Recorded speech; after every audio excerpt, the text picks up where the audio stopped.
Hello, dear viewers. Support me by subscribing to my channel and share my video if you like it. And also, make sure you comment your thoughts.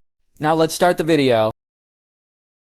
In Cerise Park, Kai and Chloe walked side by side, leisurely exploring the grounds. The environment was stunning, lush greenery, flowing streams, and clusters of fruit trees basking in ample sunlight. Functionally, it resembled the forest behind Professor Oak's lab, where trainers could leave their extra Pokémon to thrive in a safe environment. As they strolled, Kai observed the park's ecosystem and remarked, "This place is incredible. It seems completely self-sufficient. Dr. Cerise must have put a lot of effort into designing it." Chloe smiled knowingly. "It wasn't finished until yesterday. My dad said the first thing to do after completion was to have a trainer like you test it out and identify any flaws." Kai chuckled. As expected of Professor Cerise, always so meticulous. Nearby Bulbasaur, Squirtle, Eevee, and Charmander played together, darting around in a lively game of chase. It was clear they enjoyed the park's environment. Only Kirilia remained close to Kai, walking calmly by his side. So watching his Pokémon, Kai called out, "Bulbasaur, that's enough playing around. Save some energy, we've got work to do later." "Work?" Chloe asked, curious. "What do you mean?" Kai grinned mischievously. "I'm heading to Vermilion Gym for a battle. Want to come and watch? Real Pokémon battles are so much more thrilling than what you see on TV. They'll get your blood pumping." "Real Pokémon battles," Chloe repeated, intrigued. After a moment's hesitation, she nodded. "All right, I'd like to see that." As the sun dipped low, painting the skies over Vermilion City with shades of orange, the Vermilion Gym stood tall on the west coast. Its design was bold, primarily yellow and white, resembling an inverted trapezoid like a modern sports arena. Kai and Chloe entered the gym and were greeted by a receptionist. After Kai stated his intent to challenge the gym, they were led to the central battlefield. "Please wait here. Gym leader Alton Surge will arrive shortly." Kai scanned the area. The battlefield's khaki-colored ground was bare, a classic setup for formal battles. Surrounding the field were tiered seats on all sides, capable of accommodating nearly 1,000 spectators. The grandeur of the setting made Chloe visibly nervous, her unease evident in her fidgeting. "Relax," Kai said, patting her shoulder. "There's nothing to worry about. Just enjoy the battle." "I'll try." Chloe took a deep breath and offered a soft, "Good luck." As Chloe moved to the viewing area, Kai turned back to see several figures emerging from the opposing entrance. Leading them was a tall man with spiked blonde hair, a muscular build, and a commanding presence. He wore a green military vest, camouflage pants, and aviator sunglasses with a dog tag around his neck. His confident, almost intimidating demeanor made it clear this was Alton Surge, the gym leader of Vermilion City. It was rumored that Alton Surge had once been a major in the Air Force, piloting aircraft powered by electric Pokémon in wartime. His reputation for aggressive tactics and hard-hitting battles preceded him, with challengers often leaving with severely injured Pokémon if they weren't prepared. Standing in his command zone, Alton Surge smirked. "So, you're here to challenge me, huh? Looks like another overconfident rookie walked into my gym." Pryor remained calm, unfazed by the provocation. He stepped forward and said firmly, "I'm here for the Thunder Badge, and I officially challenge you, Alton Surge." Alton Surge folded his arms. "You want the badge? Let's see if you can earn it. Every day, I see plenty of trainers walk in here thinking they're hotshots. Most of them are just babies who don't stand a chance. Tell me, are you one of them?" Kai frowned at the taunt, but kept his composure. "What are the battle rules?" Alton Surge grinned, tossing 2 Pokeballs into the air. "It's simple. No time limit. If you can defeat the 2 Pokémon I'll use, the badge is yours." Raichu! With a flash of red light, a Raichu appeared on the battlefield. Its larger size, darker fur, and whip-like tail gave it a commanding presence. Alton Surge smirked. "All right, kid. What's your first Pokémon?" Kai turned to his partner. "Kirilia, it's your time to shine." Kirilia nodded gracefully and stepped forward onto the battlefield. Alton Surge raised an eyebrow, recognizing the Pokémon from another region. Even so, he scoffed. "A Kirilia. Seriously? None of your Pokémon are fully evolved. You've got a lot to learn, baby." Kai's expression hardened. "Let's battle first, shall we?" Alton Surge's smirk faltered slightly, replaced by a serious expression. Talk is cheap, kid. Raichu, let's go. Use Mega Punch. The battle began as Raichu charged forward, its fist glowing with power. Kai reacted quickly. Kirilia used Magical Leaf. Kirilia. Glowing green leaves materialized around Kirilia and shot toward the charging Raichu. Lopton Surge, unfazed, commanded. Raichu, counter with Thunderbolt. Raichu! Electricity crackled from Raichu's body, colliding with the Magical Leaf attack in midair. An explosion followed, but the leaves pierced through the lightning and struck Raichu, pushing it back slightly. Kai's strategy was off to a strong start, but the intensity of the battle was far from over. Although Raichu was struck by a Magical Leaf, the Grass-type move didn't deal much damage due to the lack of type advantage against the Electric-type Pokémon. The attack had minimal impact, but it was enough to catch Kai's attention. Raichu hadn't relied on its speed to dodge, but instead attempted to counter with a move.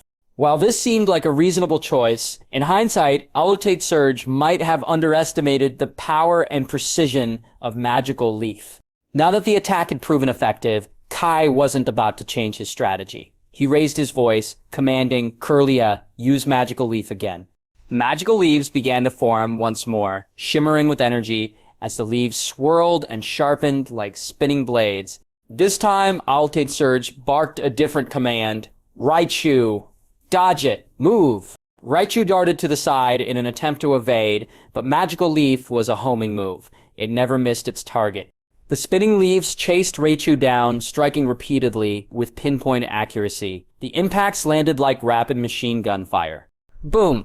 A cloud of smoke enveloped the battlefield, obscuring the view. As it dissipated, Raichu emerged, its body battered and bruised, but its fighting spirit undeterred. With a determined shake of its head, it charged straight toward Kirilia. Raichu used Mega Punch. Alotate Surge commanded. Raichu rose onto its hind legs, its claws curling into glowing fists, surging with energy as it closed a distance to Kirilia with incredible force. Kirilia, double team. Kai countered. In an instant, Kirilia split into a dozen identical illusions, all fanning out across the battlefield. Raichu froze mid-stride, glancing around in frustration as it attempted to identify the real Kirilia. It lashed out wildly, its fist dispersing several phantoms, but the true Kirilia remained untouched. Alotate Surge's frown deepened as he realized the tactic. Raichu, enough of this. Use Thunderbolt to destroy them all. At the command, Raichu abandoned its punches, channeling electricity across its entire body. Lightning bolts erupted in every direction, a dazzling web of electricity striking indiscriminately across the field. The intense brightness forced Kai to shield his eyes with his arm. When the dust finally settled, the illusions had vanished. Only the real Kirilia remained standing calmly at a distance, unharmed. It had teleported at the last moment, evading the attack entirely. Great work, Kai praised, a hint of relief in his voice. Kirilia, now use Psychic. Kirilia raised its arms gracefully, its eyes glowing with an otherworldly light. Suddenly, Raichu was lifted off the ground, flailing helplessly in midair as an invisible force gripped it. With a flick of Kirilia's hand, Raichu was hurled to the ground, crashing with a heavy thud.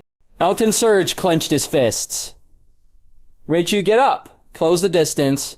Raichu staggered to its feet, summoning the last of its strength, and sprinted toward Kirilia with unwavering determination. It was at this moment that Kai remembered a crucial detail. During Ash's first challenge against Legend Surge in Vermilion City, Raichu's lack of speed was its downfall. Due to evolving too quickly, Raichu hadn't learned moves that capitalized on agility, which gave Ash's Pikachu the upper hand in their rematch. As Raichu drew closer, Alotate Surge gave a decisive command. Raichu, body slam. Raichu leapt high into the air, its body stretched out and ready to crush Kirilia with its full weight. Kai didn't hesitate. Kirilia, Psychic again. Raichu stopped mid-fall, as though it had hit an invisible wall. Caught in Psychic's grip, it was suspended in midair. Kirilia swung it violently, spinning Raichu before slamming it into the ground with a thunderous impact. This time, Raichu lay motionless, its eyes rolling back as it fainted. The referee raised his flag, declaring, Raichu is unable to battle. Kirilia wins. Cheers erupted from the audience. Among them, Chloe, Kai's companion, clapped excitedly. She couldn't help but be swept up in the thrill of the live battle. Just as Kai had said earlier, watching a battle in person was far more exhilarating than seeing it on television. Her emotions ebbed and flowed with every move, and now she was ecstatic. Ultimate Surge returned Raichu to its Pokeball with a determined look. Not bad, kid. You're stronger than I expected. Beating my Raichu proves you're no pushover, but if you want my badge, you'll have to defeat my next Pokemon. With that, he tossed another Pokeball into the air. A flash of red light revealed a yellow Pokemon with black stripes, standing on 2 legs. A black lightning bolt adorned its chest, and sparks of electricity crackled from circular organs near its head. Its sharp fangs jutted slightly out of its mouth. Pokedex. Kai scanned it with his Pokedex. Pokedex, Electabuzz, the electric Pokemon, the evolved form of Eleked. Its body is charged with electricity, which it uses to paralyze foes or power cities. However, it often causes blackouts by absorbing too much electricity. Kai recalled Kirilia and sent out Bulbasaur. Bulbasaur! It's your turn, he said confidently. Bulbasaur responded, leaping into position. Ultimate Surge smirked. This battle is just getting started. Electabuzz, quick attack. Electabuzz darted forward with blinding speed, closing the gap between itself and Bulbasaur almost instantly. Bulbasaur, use Razor Leaf. Kai countered. A flurry of sharp, spinning leaves flew toward Electabuzz. But Ultimate Surge wasn't phased. Electabuzz, Thunder Wave. Lightning crackled from Electabuzz, meeting the leaves in midair. The attacks canceled each other out in a bright explosion of sparks and shredded leaves.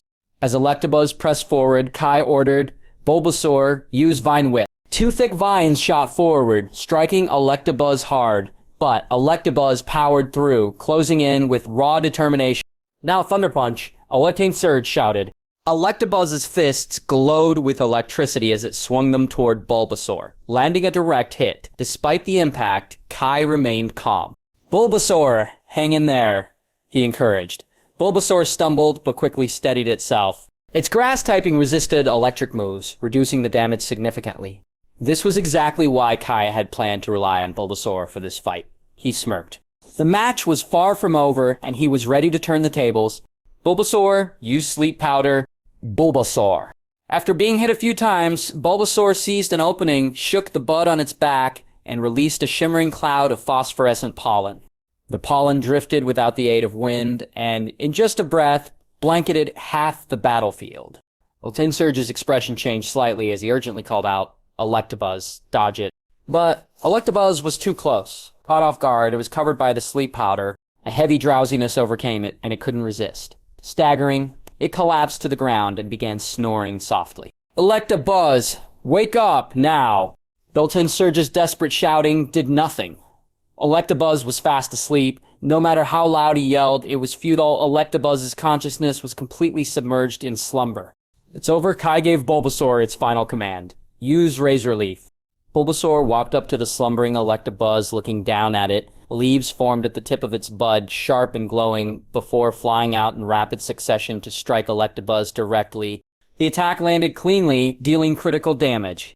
Still fast asleep, Electabuzz had no chance to recover before fainting. Ultimate Surge sighed as he retrieved its Pokeball, recalling the unconscious Pokemon in a flash of red light. But just then, a radiant glow enveloped Bulbasaur. In a matter of seconds, the light faded, revealing its evolved form, Ivysaur. Bulbasaur evolved into Ivysaur! Kai exclaimed in surprise. Compared to Bulbasaur, Ivysaur didn't look drastically different, but its body was a richer shade of green. The bud on its back now had 4 large banana-shaped leaves surrounding it. Kai pulled out his Pokedex and scanned Ivysaur. Pokedex, Ivysaur, the seed Pokemon. A grass and poison type. The bulb on its back grows larger as it absorbs sunlight. Once it is fully nourished, it blooms into a large flower. Congratulations, Ultimate Surge said as he walked over. Despite losing, he didn't seem upset. Not only did you beat me, but your Pokemon evolved as well. It looks like a promising partner has grown even stronger. At that moment, Chloe came down from the stands and joined Kai. She looked even happier than Kai, but remained quiet in the presence of others. Instead, she crouched down to pat Kirilia and Ivysaur, expressing her joy with gentle gestures. Alton Surge reached into his pocket and handed a badge to Kai. "This is the Thunder Badge. You earned it. Take it." The badge resembled a golden-orange sun, radiating bright rays. Kai accepted the badge and turned to leave with Chloe, but just as they reached the exit, Alton Surge called out, "Wait a second, I've got something else for you." He tossed a small shiny stone through the air. It arced perfectly, but just before it reached Kai, it stopped in midair, suspended by Kirilia's psychic power. Ever protective, Kirilia wouldn't let anything unfamiliar approach its trainer unchallenged. Kai examined the stone. It resembled a gleaming green gemstone, and through its crystal surface, he could see a distinct lightning bolt etched inside. "A thunderstone?" Kai murmured, puzzled by the gift. "Take it," Alton Surge said with a grin. "Consider it a personal token of recognition from me. You've proven yourself a skilled trainer." Kai was stunned, but smiled brightly as he accepted the gift. "Thank you. I'll put it to good use." That evening, the sky had turned dark as Kai and Chloe left the Vermilion Gym and returned to the Cerise laboratory, strolling along the brightly lit streets. Inside the lab, Professor Cerise was still hard at work, typing at his computer, when he heard about Kai's successful gym challenge. His face lit up with pride. Upon learning that Chloe had also attended, he was even more surprised. "I never thought I'd see the day you'd enjoy a Pokémon battle, Chloe." Chloe glanced at Kai, her tone soft but amused. "Watching it live made me realize how fascinating Pokémon battles can be." Without Kai's invitation, Chloe doubted she'd have attended on her own. As the hour grew late, Kai stretched and yawned. He was about to bid the professor and Chloe good night when Cerise stopped him. "By the way, Kat, if you're free tomorrow, I have a favor to ask." "What is it?" Kai asked curiously. "There's an unmanned power plant nearby that supplies electricity to the lab. Although it's been abandoned for years, its systems have always operated without issue until recently. For the past few days, the voltage has been unstable, causing frequent blackouts. I suspect wild electric-type Pokémon are interfering with the machinery." Kai nodded. "An abandoned power plant. Sure. Leave it to me." Late night. Back at the dormitory, Kai had showered and was lying on his bed, the Thunderstone in his hand. The cozy room was warmly lit, its blue and green minimalist decor giving it a serene atmosphere. His Pokémon were relaxing nearby. Kai waved over his Eevee, who approached curiously. "Eevee, have you thought about what you want to evolve into?" Eevee tilted its head, its eyes wide and inquisitive. "I was thinking," Kai turned the Thunderstone in his fingers, "you're quick and full of energy. Jolteon might be a perfect fit for you, but if you'd prefer another path, I'll respect your choice." "Eevee." Eevee let out a soft cry, gazing at the Thunderstone. After a moment of contemplation, it slowly leaned forward and touched its forehead to the stone. In an instant, a brilliant flash of electricity filled the room. Jolteon was emerging. When the light faded, what appeared before Kai was a dazzling new evolution of Eevee. Its sleek yellow body crackled with electric energy and sharp lightning-like spikes jutted from its fur. Jolteon. Kai observed his newly evolved companion with a mix of awe and admiration. Jolteon's slender limbs and small claws looked deceptively delicate, but the ruff of white fur around its neck and the sharp, needle-like spines bristling from its coat told a different story. This was a Pokémon imbued with immense power. Even without touching it, Kai could feel the raw vitality and electricity emanating from its form. Pausing for a moment, Kai pulled out his Pokédex. The device whirred softly before displaying information about Jolteon. Pokédex, Jolteon, the lightning Pokémon. Electric type, evolved, using a Thunderstone. When frightened, its fur becomes spiked needles, intimidating enemies. It can absorb negative ions from the air and discharge high-voltage electricity up to 10,000 volts. Known for its incredible speed, it is sometimes employed as a guard Pokémon in certain areas. Kai couldn't hide his excitement. "Amazing," he murmured, his voice calm but tinged with admiration. He knelt beside Jolteon, reaching out carefully to touch its spiny fur. "This form suits you perfectly, Jolteon. It's a symbol of your strength and potential." Jolteon gave a soft growl of approval, the sparks along its body dimming slightly in response to Kai's gentle tone. Early morning, the first rays of dawn spilt across the horizon as Kai set out from the Cerise laboratory. He walked along a winding mountain trail, his steps steady and purposeful. The journey ahead wasn't just about exploring the unknown, it was about growth for both himself and his Pokémon. The terrain gradually grew steeper, the cityscape of Vermilion giving way to dense forests. Towering trees lined the path, their leaves whispering in the cool breeze. In the distance, wind turbines spun lazily atop the hills, their blades casting long, slow-moving shadows. Nestled within the forested mountains was an old power plant. Its red brick structure stood as a relic of the past, its weathered walls and moss-covered cracks bearing witness to years of neglect. Several of the windows were shattered, and vines crept along its facade, further emphasizing its abandonment.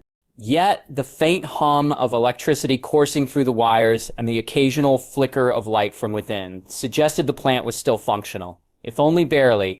Maintenance workers probably visited occasionally to ensure the aging machinery didn't fail completely. Kai paused at the entrance, taking in the stillness of the scene. The air felt heavy, charged with an odd tension. Despite the natural beauty around him, the forest was eerily quiet.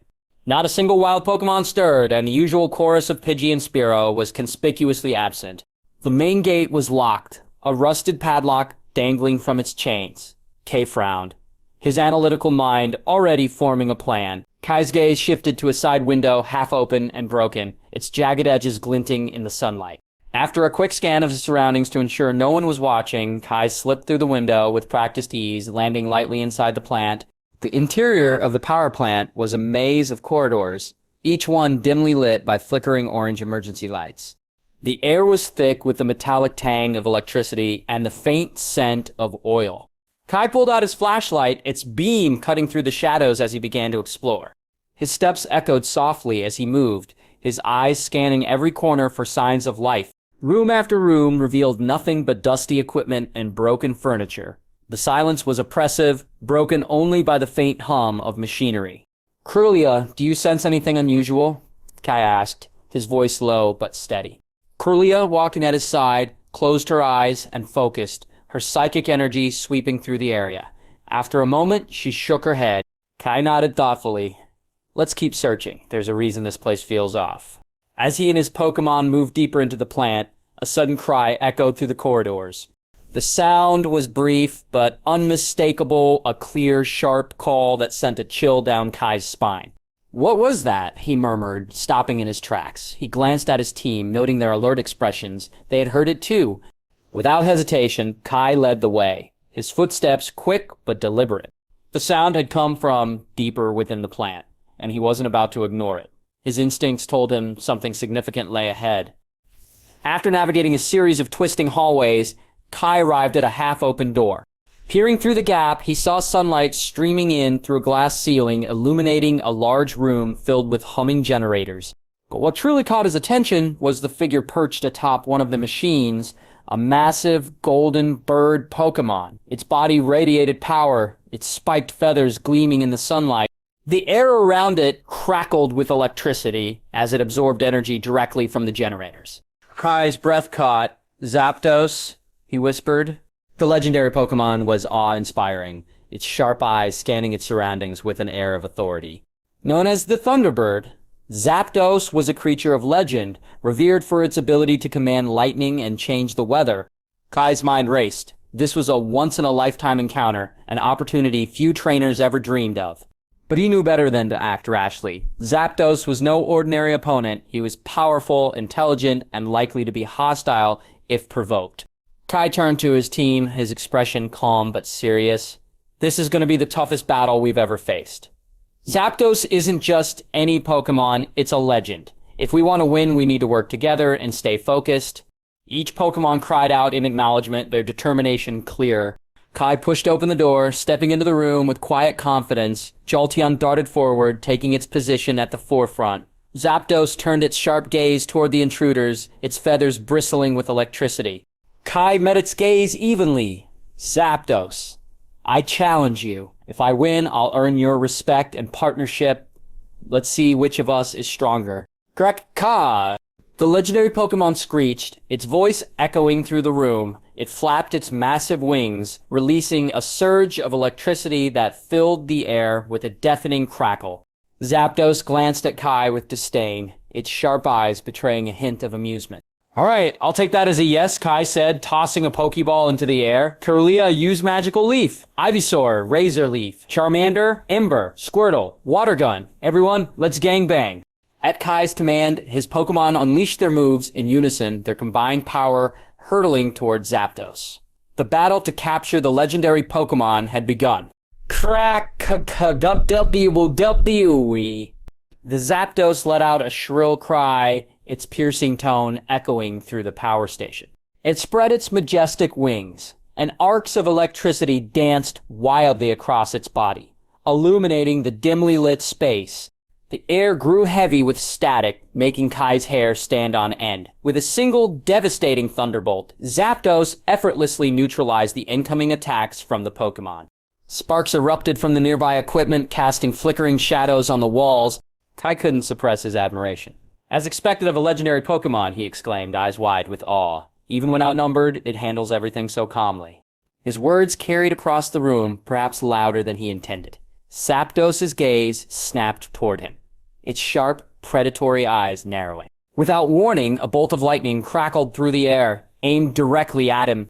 Whoa! Kai yelped, diving behind the nearest doorway. The searing heat of the lightning passed just inches away, leaving a scorch mark on the wall. His heart pounded in his chest as he pressed himself flat against the door frame. Peeking out cautiously, Kai shouted, Kirilia, quickly find a way to restrict its movements. Kirilia stepped forward, her delicate form glowing with psychic energy. Her hands extended as an aura surrounded Zapdos, attempting to lock it in place. For a moment, it seemed like she might succeed. But Zapdos, with its overwhelming power, let out a defiant screech and thrashed its wings. The psychic hold shattered like glass, sending shockwaves rippling through the room. Cal gritted his teeth. The level gap is too big. We're barely keeping up, he muttered under his breath. Zapdos swooped under the shattered skylight, its sleek body spinning in a controlled dive. The sunlight streaming through the broken glass gave its feathers a golden sheen. As it descended, its long, sharp beak began to glow menacingly. It had locked onto Ivysaur. No, it's Drill Peck, Kai shouted. Charmander, use Smoke Screen. The small fire type acted without hesitation. A thick, black smoke billowed from Charmander's mouth, quickly enveloping the battlefield. The acrid scent of the smoke stung Kai's nose, but it provided much-needed cover. Zapdos' glowing beak cut through the smoke, missing its intended target and striking the ground instead. The sheer force of the attack left a massive crater on the floor, and the entire building shook from the impact. Loose wires dangled from the ceiling, sparking dangerously. Kai shielded his face from the debris. That was too close, he murmured. Ivysaur, are you okay? From the smoke, a low growl of determination answered him. As the smog thickened, Zapdos rose above it, its glowing body visible like a beacon. The electrical currents coursing through its feathers made it impossible to lose sight of. Kai's mind raced. It's strong, but it's not invincible, he thought. We just need to find the right opening. Suddenly, two streams of elemental energy, water and fire, pierced through the smoke, converging on Zapdos. The attacks collided with its body, eliciting a pained screech. Kai grinned. Great work, team. Zira Kuk. Zapdos flapped its wings with fury, dispersing the smoke screen in one powerful gust. It glared down at the Pokemon below, its body crackling with renewed energy. At that moment, two vines shot upward, wrapping tightly around its wings. Kai's eyes lit up. Ivysaur, that was amazing. Pull it down. Ivysaur strained, its vines trembling under the weight of the powerful, legendary. The ground beneath it cracked as it dug its claws in for leverage. Zapdos, however, was far from helpless. It flapped its wings fiercely, creating a stalemate in midair. Jolteon! It's your turn! Use Quick Attack! The sleek electric-type Pokemon dashed forward, its speed blurring its form as it ran up the walls and leapt into the air. Jolteon slammed into Zapdos with precision, disrupting its balance. The legendary faltered, giving Ivysaur the chance to yank it down. Now, Kai commanded, everyone, attack together. His team launched a flurry of moves. Flames, water, and psychic energy converged on Zapdos in a dazzling display. Skriok, the legendary Pokemon, let out a cry of pain, struggling to stay airborne. But Zapdos was not easily defeated. With a defiant shriek, it unleashed another thunderbolt. The attack tore through the room, its erratic energy destroying everything in its path. Sparks flew as machinery exploded, filling the air with the acrid smell of burnt metal. Kai ducked behind the door again, his heart pounding. When the lightning ceased, he peeked out cautiously. The power station was in ruins. Broken machinery, shattered glass, and plumes of smoke dominated the scene. He scanned the battlefield, his stomach tightening as he saw his Pokémon. Jolteon stood firm, but the others were visibly injured.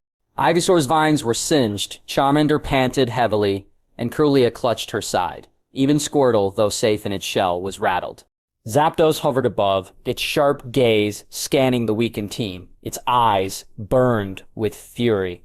It had been humiliated, and it was ready to unleash its full power.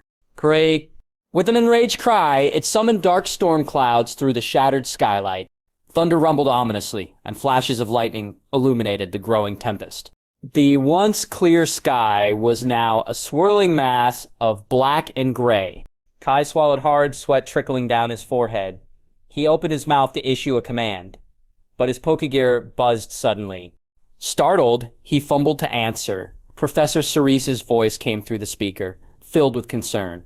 Kai, are you all right? I heard explosions, and the entire area, including the lab, had lost power. What's going on? Kai glanced up at the storm clouds, the tension in his chest tightening. Sorry, Professor. There's a bit of trouble here. But no matter what happens, this will be over soon. As he spoke, a massive bolt of lightning shot down from the storm, piercing through the skylight. The room was bathed in blinding light as the attack targeted everything indiscriminately. Zapdos' ultimate move, Thunder, was a devastating electric-type attack. Its sheer power and range made it almost impossible to avoid. Kai's Pokémon braced themselves, but there was no escape in the enclosed space. In that critical moment, Jolteon leapt into the air, meeting the thunderstorm head-on. Jolteon, no, Kai cried, reaching out instinctively. The lightning struck Jolteon, and the room was filled with an intense flash. Kai shielded his eyes, his heart sinking. When the light faded, he opened his eyes cautiously. What he saw left him speechless. Jolteon stood tall, completely unharmed. Its fur bristled with absorbed energy, and a fierce determination burned in its eyes. For a moment, Kai was stunned. Then he remembered. Vault absorbed, he murmured. Of course! Jolteon's ability makes it immune to electric-type moves. It even healed from the attack. A wide grin spread across his face.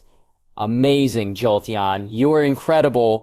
Zapdos, visibly shaken, hesitated mid-air. It had not expected such resilience. Kirilia took the opportunity to restrain it with psychic energy, while Ivysaur's vines wrapped tightly around its wings. Don't let it recover, Kai shouted. Everyone, attack together and finish this. With renewed determination, the team unleashed a final barrage of moves. Flames, water, psychic energy, and vines. All struck Zapdos in unison. Trick chest. This time, the legendary Pokémon could no longer fight back. With a final screech, it crashed to the ground, its wings splayed out in defeat. Kai didn't waste a moment. He grabbed an empty Pokeball and threw it with all his might. The ball struck Zapdos, enveloping it in a red light. It shook violently once, twice, 3 times before finally clicking shut with a soft ding. Kai approached the ball cautiously, his hands trembling as he picked it up. Staring at the red and white sphere in his palm, he struggled to process what had just happened. I actually caught Zapdos, he whispered, his voice barely audible. For a moment, the world around him faded away, and all he could feel was the weight of the Pokeball in his hand. Dragging his tired body, Kai arrived at the Pokémon Center in Vermilion City.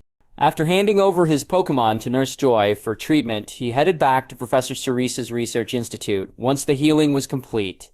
Along the way, the city was in chaos. Due to the explosion at the power plant, as Professor Cerise had mentioned during their phone call, there was a large-scale power outage in the area around the institute.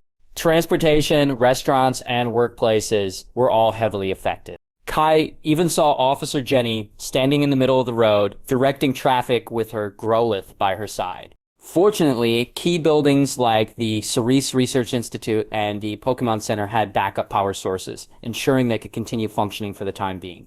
When he reached the Institute, Kai explained the situation to Professor Cerise. Upon hearing that Kai had encountered Zapdos, the professor shot to his feet in shock. You actually met the legendary Pokémon, Zapdos? Seeing Kai nod, Professor Cerise quickly calmed himself and continued. So that's why we've been experiencing these strange power outages. Zapdos must have been causing trouble, but now that the explosion at the power plant has occurred, I doubt it will appear again. I'll call the power company to have the equipment repaired and replaced immediately. Actually, Kai scratched his head awkwardly. I also managed to catch Zapdos. What? Professor Cerise nearly choked on his breath. After a brief coughing fit, he looked at Kai in disbelief. You caught it? Yep. I took out the Pokeball containing Zapdos and waved it in front of the professor to prove his claim. But to avoid any unnecessary trouble, I'd appreciate it if you could keep this a secret for now. Taking a deep breath to steady himself, Professor Cerise nodded. Don't worry, I'll keep quiet until you're ready to reveal it yourself. At this moment, Kai hesitantly asked, Professor, about the 6 Pokemon limit for trainers. When I catch a new Pokemon, it's automatically sent to the Research Institute. Is there any way to adjust this setting? Hearing this, Professor Cerise smiled. What? Are 6 Pokemon not enough for you? Under normal circumstances, they are, Kai explained, gesturing to the Pokeball in his hand. But in this case, it's inconvenient to send Zapdos elsewhere. Carrying it around as an extra would disrupt my team for normal battles. Professor Cerise's expression shifted as he understood. You don't plan on using Zapdos in regular battles, do you?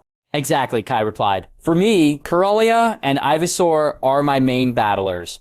Legendary Pokemon like Zapdos are too conspicuous.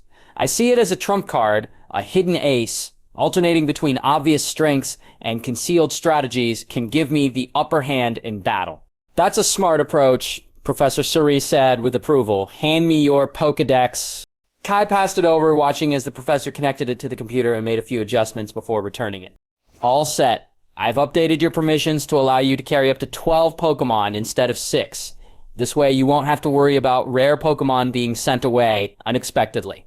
Later that afternoon at Cerise Park, Kai released Zapdos from its Pokeball. The park was closed to the public, so he didn't have to worry about anyone seeing the legendary Pokemon and causing a commotion.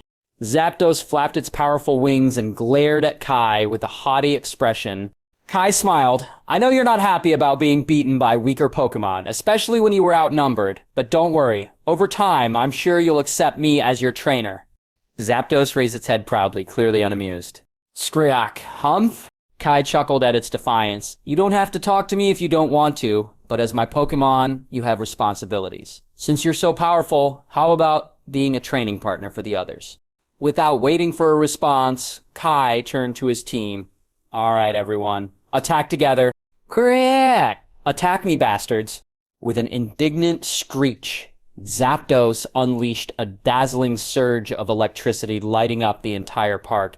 After a day of rest, Kai prepared to leave the Cerise Research Institute with his backpack and Pokemon. He was heading to the next gym city when someone called his name. Turning around, he saw Ash, Misty, and Brock approaching him. Was it fate that had brought them together, just like in the anime? You guys got a Vermilion City already? Kai greeted them with a smile. Are you here to challenge the Vermilion Gym? Ash grinned and unzipped his jacket to reveal 3 badges pinned to the inside. The Boulder Badge, Cascade Badge, and Thunder Badge? Kai exclaimed. You earned 3 badges in just a few days? That's impressive. Ash rubbed his nose proudly. Becoming a Pokemon Master means aiming high. 3 badges are nothing. I can't believe you, Misty teased. You only got my Cascade Badge, because I went easy on you. Brock nodded in agreement. Exactly. A little humility wouldn't hurt. Ash looked sheepish, but quickly laughed it off. Misty stepped forward, greeting Kai warmly, though her usual bossy tone seemed softer, even shy. Kai smiled and said, It's only been a couple of days, Misty, but you're looking more beautiful than ever, and your claim to be the most beautiful girl in the world is not a lie, it seems, but it's still a long way until you become one. What? Misty growled in anger and shock. Meanwhile, Brock extended his hand for a handshake. We haven't officially met. I'm Brock. I resigned as the Pewter City gym leader to travel with Ash and Misty. I'm now working toward becoming a Pokemon breeder. That's a great goal, Kai replied, shaking his hand. But have you ever considered becoming a Pokemon doctor? You'd be great at it. Before Brock could respond, Kai added with a grin, By the way, are you really only 15 years old? You look older than me. Brock froze for a moment before letting out an awkward laugh.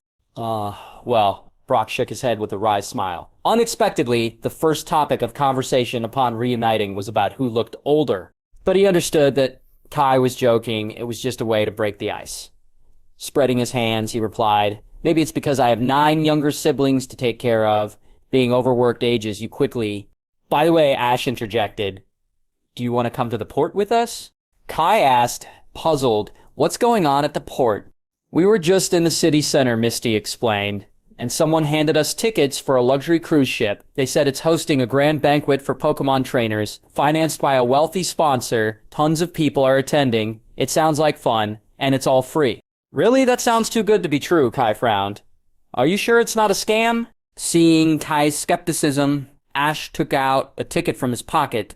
"It's real. Look, here's the ticket. On our way here, we saw loads of people rushing toward the port." "Even so," Kai said, eyeing the ticket suspiciously, "there's only one ticket. How are the 3 of you planning to get on board?" Ash opened the ticket to reveal the word group printed on it. "See, it's a group ticket. We can all go together. If you're interested, join us." Kai examined the ticket closely. The front displayed a picture of an extravagant cruise ship, and next to it were the words SS Anne. SS Anne. Kai suddenly remembers the storyline of Cessat. Wasn't this the famous Shipwreck from the Pokémon anime? Unaware of Kai's hesitation, Ash continued enthusiastically. "It's going to be amazing. We'll meet trainers from all over, battle new Pokémon, and share strategies. Isn't that exciting?" "Exactly," Brock chimed in, his mind clearly elsewhere. "Not to mention all the delicious food and the gorgeous older ladies." Misty's eyes sparkled with excitement. Traveling by sea, lounging on the deck, basking in the sun. It sounds so dreamy. While the others were lost in their imaginations, Kai was thinking about something entirely different. If he remembered correctly, shortly after the SS Anne set sail, it was attacked by Team Rocket, caught in a storm, and ultimately sank to the bottom of the ocean. A luxury cruise ship like this must have cost billions, yet it was destined to meet such a tragic end. But what could he do? Even if he warned everyone, would they believe him? Team Rocket's infiltration must have been carefully planned, and alerting the crew without solid proof might just tip off Giovanni, their mastermind. As for the storm, Kai figured such a large ship would have access to accurate weather forecasts. It wouldn't set sail unless the conditions were deemed safe, unless Team Rocket tampered with its course, or if the storm formed too suddenly to predict. "Huh? Kai, what are you thinking?" Misty asked, noticing his prolonged silence. "So, are you coming with us?" Kai nodded after a moment's thought. "Sure, I'll join you. I want to see it for myself." The group made their way to the port in Vermilion City. As they approached, the sight of numerous ships lined up along the coast greeted them. Among them, the SS Anne stood out as the largest and most luxurious vessel, towering more than 10 stories high. Its grandeur made it the undeniable centerpiece of the harbor. The SS Anne was world-renowned, visiting Vermilion City once a year before continuing its global voyage. Just as Ash had mentioned, the docks were bustling with trainers and their Pokémon, all eagerly boarding the ship. "Wow, it's enormous!" Misty exclaimed, craning her neck to take in the full height of the ship. "We're really gonna sail on this?" Before the group could board, Kai stopped them. "Wait a moment, I need to grab something first." He headed toward a nearby diving shop and browsed for a while before purchasing a pair of diving goggles and a simple respirator. The price tag made him wince. So expensive. After paying, Kai slid the items into his backpack with a heavy heart. The purchase had significantly dented the savings he'd accumulated from part-time jobs. "What's with the gear?" Ash asked curiously. "I'm not the best swimmer," Kai replied nonchalantly. "These might come in handy someday." He chose not to reveal the ship's impending fate to his friends. After all, it hadn't happened yet, and in the original timeline, they had survived without incident. Surely they'd find a way to escape if disaster struck. After queuing, checking tickets, and boarding, the group ascended the gangway and stepped onto the deck. They entered a magnificent hall that left them all awestruck. The hall was vast and grand, with gleaming gold decorations and countless crystal chandeliers casting reflections across the space. Tourists of all kinds mingled, chatting animatedly about their travels and Pokémon. A long red-carpeted table in the center of the room was laden with an assortment of food, inviting everyone to indulge. Vendors lined the sides of the hall, selling everything from jewelry and figurines to life-sized Pokémon plushies. The lively atmosphere buzzed with the sound of haggling and laughter. In the center of the hall, a crowd had gathered to watch a Pokémon battle. A middle-aged man in a suit and a teenager in a green shirt stood as opponents, commanding their Pokémon Eradicate and a Starmie. Kai looked closely at the man in the suit and felt he seemed very familiar. After thinking carefully, he realized it was the same man he had battled on the ship when traveling to the Kanto region. What a coincidence! However, the small purple Retta from their previous battle had now evolved into a large brown Raticate. Raticate used High Jump Kick. Starmie used Tackle. The two Pokemon collided. While they appeared evenly matched at first, Raticate clearly had the upper hand. As they separated, the man in the suit issued another command. Raticate used Hyper Fang. With a burst of speed, Raticate rushed at Starmie, sinking its sharp front teeth into its opponent's body. As it bit down with all its might, the jewel at the center of Starmie shattered, and the Pokemon fell backwards onto the ground and fainted. A round of applause erupted from the crowd, cheering loudly for the winner. The boy knelt to embrace his fallen Pokemon, and though the man in the suit had won, he still maintained a gentlemanly demeanor. This was just a small battle, he said warmly. It seems the goddess of victory smiled on me today. Train your Starmie well, and it will surely grow stronger. At that moment, a woman in a red tube-top dress approached and took the man's arm, her presence exuding elegance. Victorious in battle and lucky in love, this man certainly seemed to enjoy life to the fullest. Now then, is there any trainer brave enough to challenge my Raticate? He called out. Before Kai could react, Ash had already stepped forward with his usual enthusiasm. I'm fired up. Let my Butterfree be your opponent. Kai shook his head with a slight smile, opting not to watch the battle. Instead, he greeted Misty and Brock, then walked away with Kirilia by his side. Before boarding the ship, Kai had decided to recall his other Pokemon to avoid the noise of the crowd, leaving only Kirilia with him.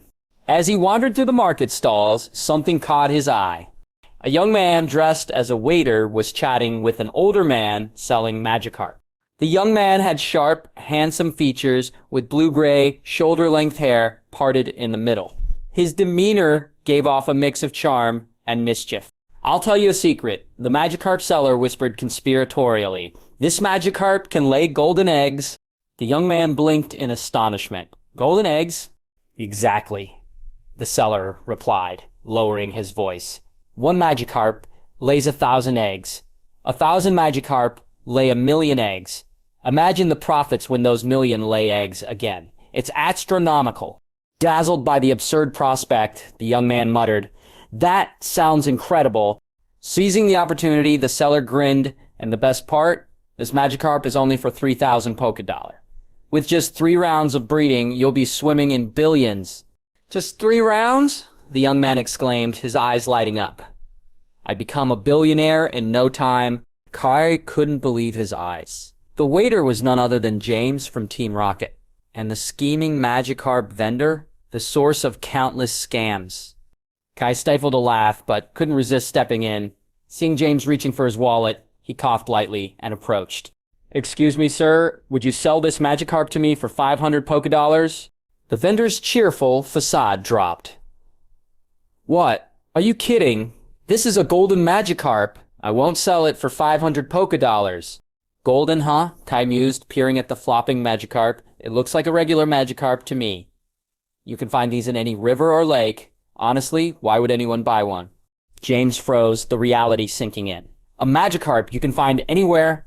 Sensing his mark slipping away, the vendor panicked. Hey, don't listen to him. This Magikarp is different special. It lays gold. Kai smirked. If it's so special, why are you still selling Magikarp instead of becoming a millionaire? James snapped back to his senses. You liar. How dare you trick me? With a frustrated yell, he kicked a fish tank and stormed off, pausing only to nod in gratitude toward Kai before disappearing into the crowd. Kai smiled, satisfied, and turned to leave, but the vendor quickly stepped in his path. Hey kid, why'd you ruin my sale? Kai tilted his head and replied calmly, I couldn't just stand by and watch someone get scammed, especially someone I know. If you want to sell your Magikarp, try the next unlucky customer. Ignoring the vendor's protests, Kai began to walk away, but as the man reached out, Kirilia stepped forward, her eyes glowing ominously. The vendor recoiled in fear and lowered his hand. Kai's gaze shifted to the Magikarp. Based on its condition, it seemed close to evolving. Buying it might mean obtaining a Gyarados, a deal too good to pass up. All right, he said. I'll buy it for 500 Pokédollars. The vendor groaned in frustration. It was just about to sell for 3,000 Poké dollars. Kai didn't budge. Knowing he had no other choice, the vendor sighed and relented. Fine, 500 it is. Take it. Kai smiled and handed over the money. As he walked away, he couldn't help but feel satisfied his good deed had also netted him a promising new companion. After paying, Kai received the Magikarp into its Pokeball, marking it as his 7th Pokemon. As he walked through the corridor, the number of tourists gradually thinned. By the time he reached the guest room area of the cruise ship, even the crew were scarcely seen. It seemed most passengers were congregated in the main hall or on the deck, enjoying the start of the voyage. After all, few would board a luxury cruise ship just to rest in their rooms. Glancing around, there was no sign of Team Rocket. However, due to the security cameras, Kai dared not wander aimlessly. Pretending to head to the restroom, he planned to return to the lobby, but spotted a shadowy figure darting around a corner in the corridor ahead. Could it be Team Rocket? Exchanging a glance with his Kirilia, Kai decided to follow quietly. As he reached the corner, he carefully peeked out and saw the figure crouching in front of a guest room door, using a lockpick to tamper with the lock. It was a middle-aged man dressed in a brown trench coat over a suit and tie. He was of average build, neither particularly slim nor heavy, with a serious but weary face that suggested frequent sleepless nights. Kai's gaze shifted to the surveillance camera above. He noticed the feed had been blocked by a jamming device, which explained the man's boldness. The man concentrated on his task, his lockpick working deftly. With a faint click, the door unlocked. However, just as he was about to feel triumphant, the light from the hallway revealed a shadow creeping onto the door panel in front of him. Startled, the man broke into a cold sweat. He spun around, one hand instinctively reaching for his waist, only to find a young man, about 20 years old, watching him with an amused expression. Who are you? The man stammered, his voice betraying a foreign accent due to his nervousness. Uncle, are you with Interpol? Kai asked casually. The man's expression shifted dramatically. His heart seemed to skip a beat as he hastily denied it. What nonsense are you spouting? I'm not with Interpol. Oh, really? Kai replied with feigned innocence. He pulled out a wallet and waved it in front of the man. But I found this wallet earlier, and it contains your Interpol ID photo. The man's hand shot to the pocket on his back, only to find it empty. Well, he snatched the wallet back with an awkward smile. All right, you got me. I am with Interpol, but I'm currently investigating a major criminal organization, so please keep this a secret. A criminal organization? Kai raised an eyebrow. You mean Team Rocket? The man's composure crumbled further. He grabbed Kai's arm and led him to a nearby stairwell. Are you from Interpol?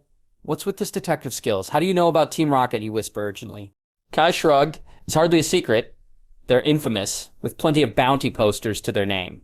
I'd be more surprised to find a trainer who hasn't heard of them. Fair enough. The man admitted, casting a glance at Kai's Kirilia. Are you a trainer? Kai pulled out his Pokédex and showed his identification. Not just a trainer, but also a special research investigator for a research institute. The man straightened his tie and adopted a more formal tone.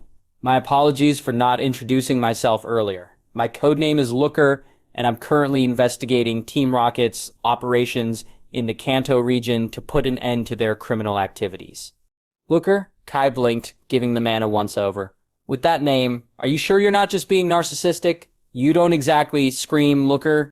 The man's face turned red, possibly from indignation or embarrassment, and he coughed a few times before responding. It's just a code name, no need to read into it. Kai taunted. Still, choosing Looker as a code name is a bit self-indulgent, don't you think?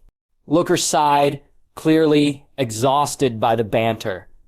Let's move on. I still have work to do. Work? You mean breaking into that room? Looker hesitated, but finally nodded. Yes. While tracking a senior member of Team Rocket, I discovered he had boarded this ship, the SS Anne. I suspect they have plans for this cruise, so I was trying to gather information while he was away. Well, that's a coincidence, Kai said, deciding to offer a clue. Before boarding, I noticed a group of people sneaking onto the ship in disguise. If there's a Team Rocket squad here, it's probably them. What whole group? Looker's expression darkened. This isn't good. If they've deployed multiple operatives, they must be planning something major. I need to contact headquarters immediately. But just as he finished speaking, the ship's whistle sounded, and the vessel began to sway as it pulled away from the port. Hoot! Looker rushed to a window, watching as the SSN departed. This is bad. If I can't alert headquarters now, it'll be too late. He pulled out his phone, but his expression soured when he saw there was no signal. Damn it. He moved around, trying different angles, but the result was the same. The signal was completely blocked. Kai also checked his phone and confirmed there was no service. Looker sighed and looked at Kai with a complicated expression. You should leave this area. I'm heading to the captain's cabin to investigate. This is no place for civilians. When Kai returned to the lobby, he saw Misty and Brock at a dining table, eagerly devouring their meals. Ash sat beside them, uncharacteristically quiet, his expression melancholy. What's wrong, Ash? Did you lose your last battle? Kai asked, puzzled. Ash looked up at him with a rare seriousness. No, I won. Then why the long face? Kai pressed. Did something else happen? After giving Ash a blank look, Misty said, although he won the battle just now, he traded his Butterfree for the opponent's Eradicate. A trade? Kai was taken aback for a moment, but, recalling the plot, shook his head in disbelief. Isn't Butterfree your partner? Why would you trade it away? Besides, you're not aiming to collect Pokedex entries, and Eradicate isn't exactly a rare Pokemon. There's no real reason to make this trade. But Ash was visibly conflicted, his tone tinged with regret. Brock agreed to the trade earlier. He was too busy gawking at the opponent's female companion to think straight. You know how he gets when he sees a pretty girl? Misty added, exasperated by Brock's habitual behavior. Since the trade had already happened, Kai didn't press Ash to reverse it immediately. After all, everyone learns through their experiences. If Ash regretted the trade, it would be something he'd have to come to terms with on his own. That's right, Misty said, take another bite of her cake before turning to Kai. By the way, where did you go just now? Just wandering around. Eyeing the cake in Misty's hands, Kai smiled and teased. You're still growing, but you shouldn't eat too many sweets, or you'll gain weight. Misty glanced at Kai and, though reluctant, slowly put the cake down, remembering something. Most beautiful girl in the world. At that moment, a whistle blew. The St. Anne had been sailing for quite some time now, and outside the windows, there was nothing but endless blue water, no land or other ships in sight. Sitting next to Misty, Kai had barely taken a few bites of his food when a loud bang echoed through the hall. All the doors slammed shut, and a group of ominous figures appeared, seemingly out of nowhere. The intruders wore black hats, masks covering their faces, and black uniforms emblazoned with a red. Each carried a device with multiple nozzles strapped to their backs and began surrounding the passengers. Before anyone could react, the hall lights dimmed, and two figures, one male and one female, in white uniforms, leapt onto a stack of tables. Amid mocking laughter, a spotlight illuminated them. Prepare for trouble, and make it double. To protect the world from devastation. To unite all people within our nation. To denounce the evils of truth and love. To extend our reach to the stars above. Jesse, James, Team Rocket blasts off at the speed of light. Surrender now, or prepare to fight. Meowth, that's right. Team Rocket's infamous trio had made their dramatic entrance. Jessie, her long magenta hair flowing, stood with her hands on her hips and declared, today, Team Rocket is taking all the Pokémon here. That's right, James added, arms crossed. And if anyone dares to interfere, they'll regret it. As the passengers stood frozen in shock, Team Rocket's black uniformed grunts activated their devices. A powerful suction force erupted, pulling Pokeballs from passengers' hands and belts. Chaos broke out as people struggled to hold on to their belongings. From their position further back, Ash, Misty, and Kai weren't yet affected by the suction. Watching the scene unfold, Kai remarked, just like in the anime, Team Rocket strikes again. However, the passengers weren't about to give in. As Pokeballs began releasing their Pokemon, trainers rallied their partners to fight back. Team Rocket's grunts mainly used poison-type Pokemon like Aikens, Koffing, and Zubat. The passengers' Pokemon varied but were mostly unevolved ones like Rattata, Pidgey, and Bellsprout. Ash, Misty, and Brock soon joined the fray, commanding their Pokemon in a chaotic battle. The clash intensified, with explosions and flames reducing the hall to shambles. Still, it was clear that unless Team Rocket had a backup plan, their defeat was only a matter of time. But could it really be that simple? Kai observed calmly until he noticed something unusual on the second-floor balcony. A man with a sharp appearance, codenamed Looker, was locked in battle with a Team Rocket officer sporting a purple mohawk. The officer, with an air of menace, commanded 2 Pokémon, a Zubat with a sinister gaping mouth and a coughing spewing toxic gas.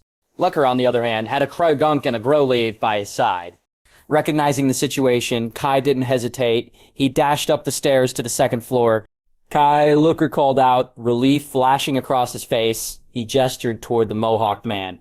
This guy's name is Petrol, one of Team Rocket's 4 high-ranking commanders and the mastermind behind this heist. If we capture him, the entire operation will collapse. Trox, don't interfere. Petrol snarled. Interpol or not, anyone who gets in Team Rocket's way will pay the price. Kai quickly assessed the scene. Looking down at the chaotic hall, he said coldly, "Stop yapping, Kirilia. Use Psychic." At his command, Kai's Kirilia unleashed a burst of psychic energy, slamming Petrol's Zubat to the ground. The tide of the battle shifted immediately, and with Kai's intervention, Petrol found himself outmatched. Realizing he'd lost, Petrol grit his teeth and hissed, "Don't think this is over. We'll be back." He then barked, coughing, "Use smoke screen." Thick black smoke filled the area, obscuring everyone's vision. By the time the smoke cleared, Petrol and his Pokemon had vanished.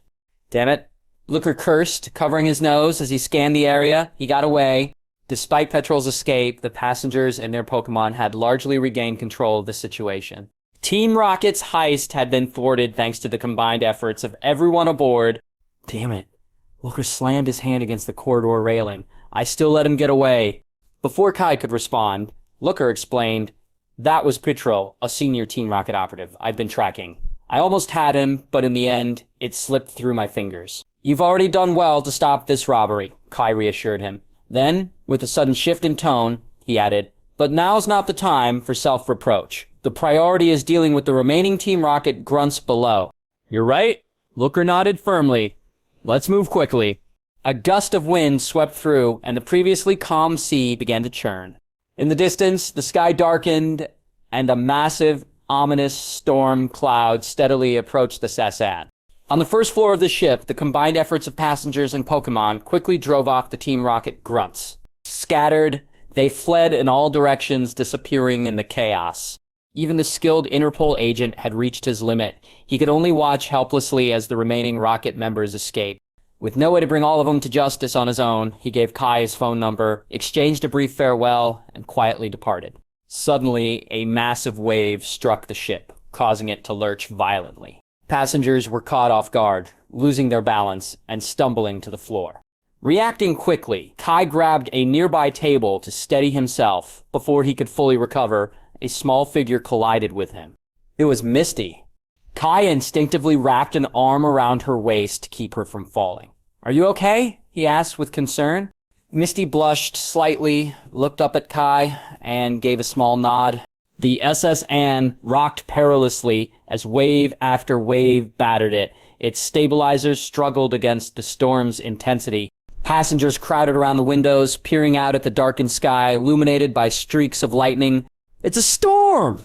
someone shouted, sparking immediate panic. Brock helped Misty to her feet inside. In weather like this, there's no way this ship can make it back. Elsewhere, the ship's captain, who had been conspicuously absent, finally appeared. Though flustered, he tried to put on a calm facade. "The storm caught us off guard," he admitted. "But rest assured, the Sassan is a massive vessel, tested against harsh conditions.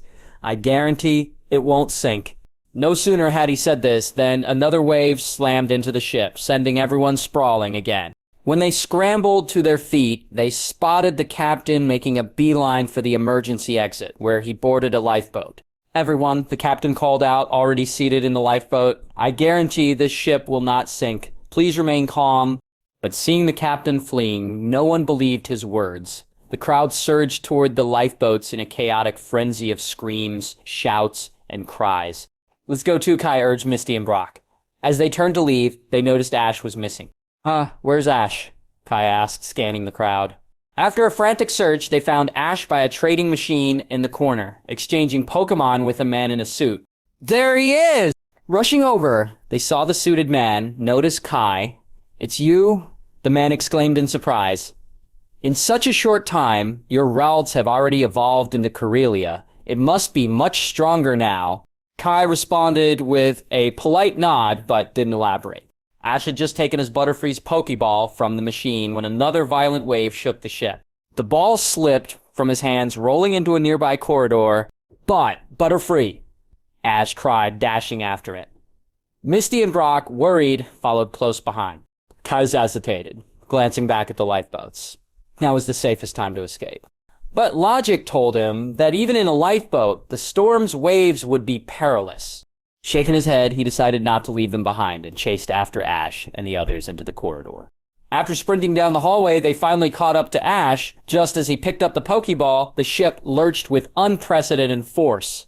Kai felt his world flip upside down as his body was flung into the air, slamming hard against the wall.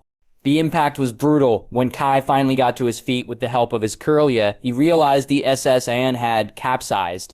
He could feel the ship sinking and heard the ominous sounds of water rushing in. "It's sinking," he muttered grimly. Around him, Ash, Misty, and Brock were sprawled on the floor. Kai quickly roused them, and as they grasped the situation, their faces turned pale. Another tremor shook the ship. It seemed to have settled on the ocean floor, leaving the corridors eerily still. Miraculously, the lights remained on, indicating the power system was still functional for now. "What do we do now?" Ash asked in a panic, staring out the window at the watery abyss. The ship's completely sunk. "Calm down," Kai instructed firmly. "We need to find a way out before the water fills the ship completely. Looks like we are getting the Titanic ending, but it's good that I don't have a female near me." Wait. Kai started to sweat, just imagining the situation. Fortunately, the trapped air and the ship's construction gave them some time before the seawater fully flooded the interior. The group moved cautiously through the overturned corridors, with the ship's layout reversed. Up was now down, and some areas were blocked off entirely. Pools of water made progress slow and treacherous. Reaching a staircase, they found it completely submerged. Standing before the waterlogged steps, their path forward seemed uncertain. "Are we diving into the water next?" Ash asked. Brock gently stirred the seawater with his hand, then said worriedly, "But if we dive down and swim for a long time only to find a dead end or a gate we can't open, we'll be in serious trouble. That's why we'll rely on our Pokémon," Misty said as she pulled out a Pokeball, releasing her Goldeen into the water. "Goldeen, go check out the situation and find us an escape route." Goldeen nodded, dove into the water, and disappeared quickly. However, time passed, and it didn't return. "Just as I thought," Misty frowned. She was about to dive in herself, when the water suddenly rippled. After a moment, a disheveled figure emerged, its head bobbing on the surface like a water ghost. "Ah!" The unexpected sight startled everyone. Misty screamed and instinctively hid behind Kai, clutching the edge of his sleeve and trembling. Unlike her, Kai was calmer. Forcing himself to stay composed, he observed the head as it rose further and realized it was Team Rocket's trio floating up. "Don't worry, everyone, it's just Team Rocket," Kai said, patting Misty on the shoulder. She peeked out inside in relief when she recognized them. "What in the world? Why are they in the water?" Jessie, James, and Meowth lay sprawled on the deck, coughing up seawater and looking utterly exhausted. But the moment Misty's voice reached them, they jumped to their feet with surprising vigor. Jessie snapped, "Of all the rotten luck, we run into you again?" The atmosphere grew tense as both sides reached for their Pokeballs. Jessie and James sent out Arbok and Coughing, while Ash and Brock countered with Squirtle and Geodude. "Wait!" Misty stepped forward, waving her arms to stop the confrontation. "Hold on. All of you! My Golden just saved you from drowning. Look around, this is no time to fight. If we don't work together to find a way out of here, we're all going down with the ship." Her words managed to stop the clash, though the two sides still eyed each other warily. At that moment, James pointed at Kai and exclaimed, "Hey! It's you! Thanks for earlier. If it weren't for you, I would have been scammed into buying that useless Magikarp." "Idiot!" Jessie slapped James on the head. "We're bad guys. We don't thank people." She glanced at Kai, narrowing her eyes. "But wait, who is he?" James flushed, unwilling to confess that he almost wasted their salaries on a Magikarp that could only flop around. Kay stepped forward to defuse the situation. "Misty's right. Let's stop this nonsense. Time is running out." Reluctantly, both sides withdrew their Pokémon. Through their exchange, Kai and the others learned that Team Rocket hadn't evacuated the SS in time. When the ship capsized, the trio had tried to break through the hull to escape, only to flood the cabin further and get swept into the currents. If not for Goldeen passing by, they might not have survived. Jessie crossed her arms smugly. Don't think this is over. This is just a temporary truce. We'll deal with you later. Kai smirked. Do you even have any water-type Pokemon? We'll need to swim to escape soon, so maybe tone down the arrogance. At this, the trio's faces fell as they realized their predicament. In an instant, they dropped their pride and bowed apologetically. We're sorry. Please help us. Kai couldn't help but chuckle. Despite the tense situation, Team Rocket always managed to lighten the mood. Once the Rockets were dealt with, the group could finally discuss their escape plan. Brock stroked his chin thoughtfully. So, how do we get out of here? Leave it to me, Misty declared confidently, puffing out her chest. I once studied a model of the Chessan. I know its structure well. Since the path below is blocked, we'll need to head upward. I remember the hull below the engine room is weak. If we break through there, we can escape. Ash and Brock nodded in agreement, but Kai raised a hand in objection. No, we can't break the bottom of the ship. Why not? Misty asked, puzzled. If we breach the hull, water will pour in from above. The pressure will be too intense to swim against, and the cabin will flood completely, leaving us no time to try another method if this fails. Misty's eyes widened in realization. I see. So what's your idea? Kai explained. Since the lower section is already submerged, we should have our water-type Pokemon create an opening in the ship's wall where the water has pooled. That way, we'll face less water pressure when we escape. But Misty hesitated. That'll take longer than going upward. Can we hold our breath that long? Don't worry, Kai reassured her. I just glanced out the window. The ship sank in a shallow area, and we're not far from the surface. He pointed to the water below them. Look what's that? Everyone turned to see several empty plastic bottles floating nearby. Those bottles must have drifted here after being emptied. If we use them as makeshift air pockets, we'll get a few extra breaths, which should be enough to make it to the surface. Plus, the shallow depth means we don't need to worry about them getting crushed by water pressure. Misty looked at Kai, impressed by his quick thinking. That's brilliant. The others exchanged uncertain glances, but with Misty's support, they eventually nodded in agreement. All right, Ash said decisively. Let's do it. As the Pokeball was opened, Misty sent out her Goldeen and Starmie. Kai and Ash also released their respective Squirtles, and the 4 water-type Pokemon dove into the water. Together, they repeatedly tackled the ship's window. The continuous impacts gradually weakened the window until it finally broke, leaving a large hole big enough for 2 people to pass through simultaneously. Because the hole was already submerged underwater, no additional seawater rushed in, nor did it disrupt the cabin's air pressure. When the Pokemon returned, Brock pulled out some drying ropes from his backpack and tied everyone to their respective Pokemon. Hey, Jessie exclaimed anxiously when she saw everyone had a water-type Pokemon. What about us? We don't have any water Pokemon. At that moment, Kai released his Magikarp. In the anime, Team Rocket had once escaped a shipwreck using James's Magikarp. Unexpectedly, even after changing owners, this Magikarp's fate seemed to remain the same. James looked at the flopping Magikarp and immediately recognized it. Isn't this the Magikarp from that shady salesman? Kai nodded slightly. That's right, I bought it for 500 Pokédollars. That scoundrel. James clenched his fists in frustration. He talked it up so much, but this Magikarp is only worth 500 Pokédollars. All right, Kai said, turning to Team Rocket. Let this Magikarp take you out. But let me warn you, just look at it. It's clumsy and might not understand human commands, so I'm not responsible if anything happens to you along the way. That's right, Misty added, and don't try anything sneaky, or we'll leave you behind. Don't worry, Team Rocket quickly shook their heads, adopting a humble demeanor. We'd never dare cause trouble in a life-and-death situation. Yeah, Meow, added Meowth. Still Kai pointed at Meowth. Just in case, Meowth, you're coming with me. Me? Why? Meowth, he asked, startled. Of course, you'll be my hostage, Kai replied flatly. He then turned to Jessie and James. If you want Meowth back after we escape, take care of my Magikarp. Otherwise, I'll use it to settle the score. Horrified at being made a hostage. Meowth stared at Kai while Jessie muttered under her breath, this guy's more villainous than we are. With everything arranged, Kai recalled his Kirilia into its Pokeball and tied Meowth securely to his waist. Brock, meanwhile, gathered a few empty plastic bottles and handed them out. I don't know if this will help, but it's better than nothing. Everyone should take one. Kai then took out his phone and snapped a few photos of the scene. Despite the dire situation, he considered it a once-in-a-lifetime memory. She sealed his phone, Pokedex, and wallet in waterproof bags, double-wrapped them in a raincoat, and stored them in his backpack. Finally, he pulled out a pair of diving goggles and a portable underwater rebreather. Although he could swim, his underwater skills weren't great. He couldn't move fast or keep his eyes open underwater like the others. The rebreather, a small portable oxygen tank, could provide 3 minutes of air under normal conditions, though he wasn't sure how long it would last at this depth. With everyone ready, Kai put the rebreather in his mouth, gave an okay gesture, and joined the others in the water.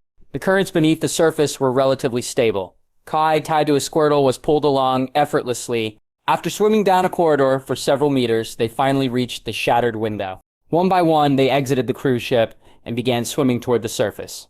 Sunlight filtered faintly through the water, casting shimmering patterns, though visibility was poor beyond a few meters. The surrounding darkness was vast and ominous.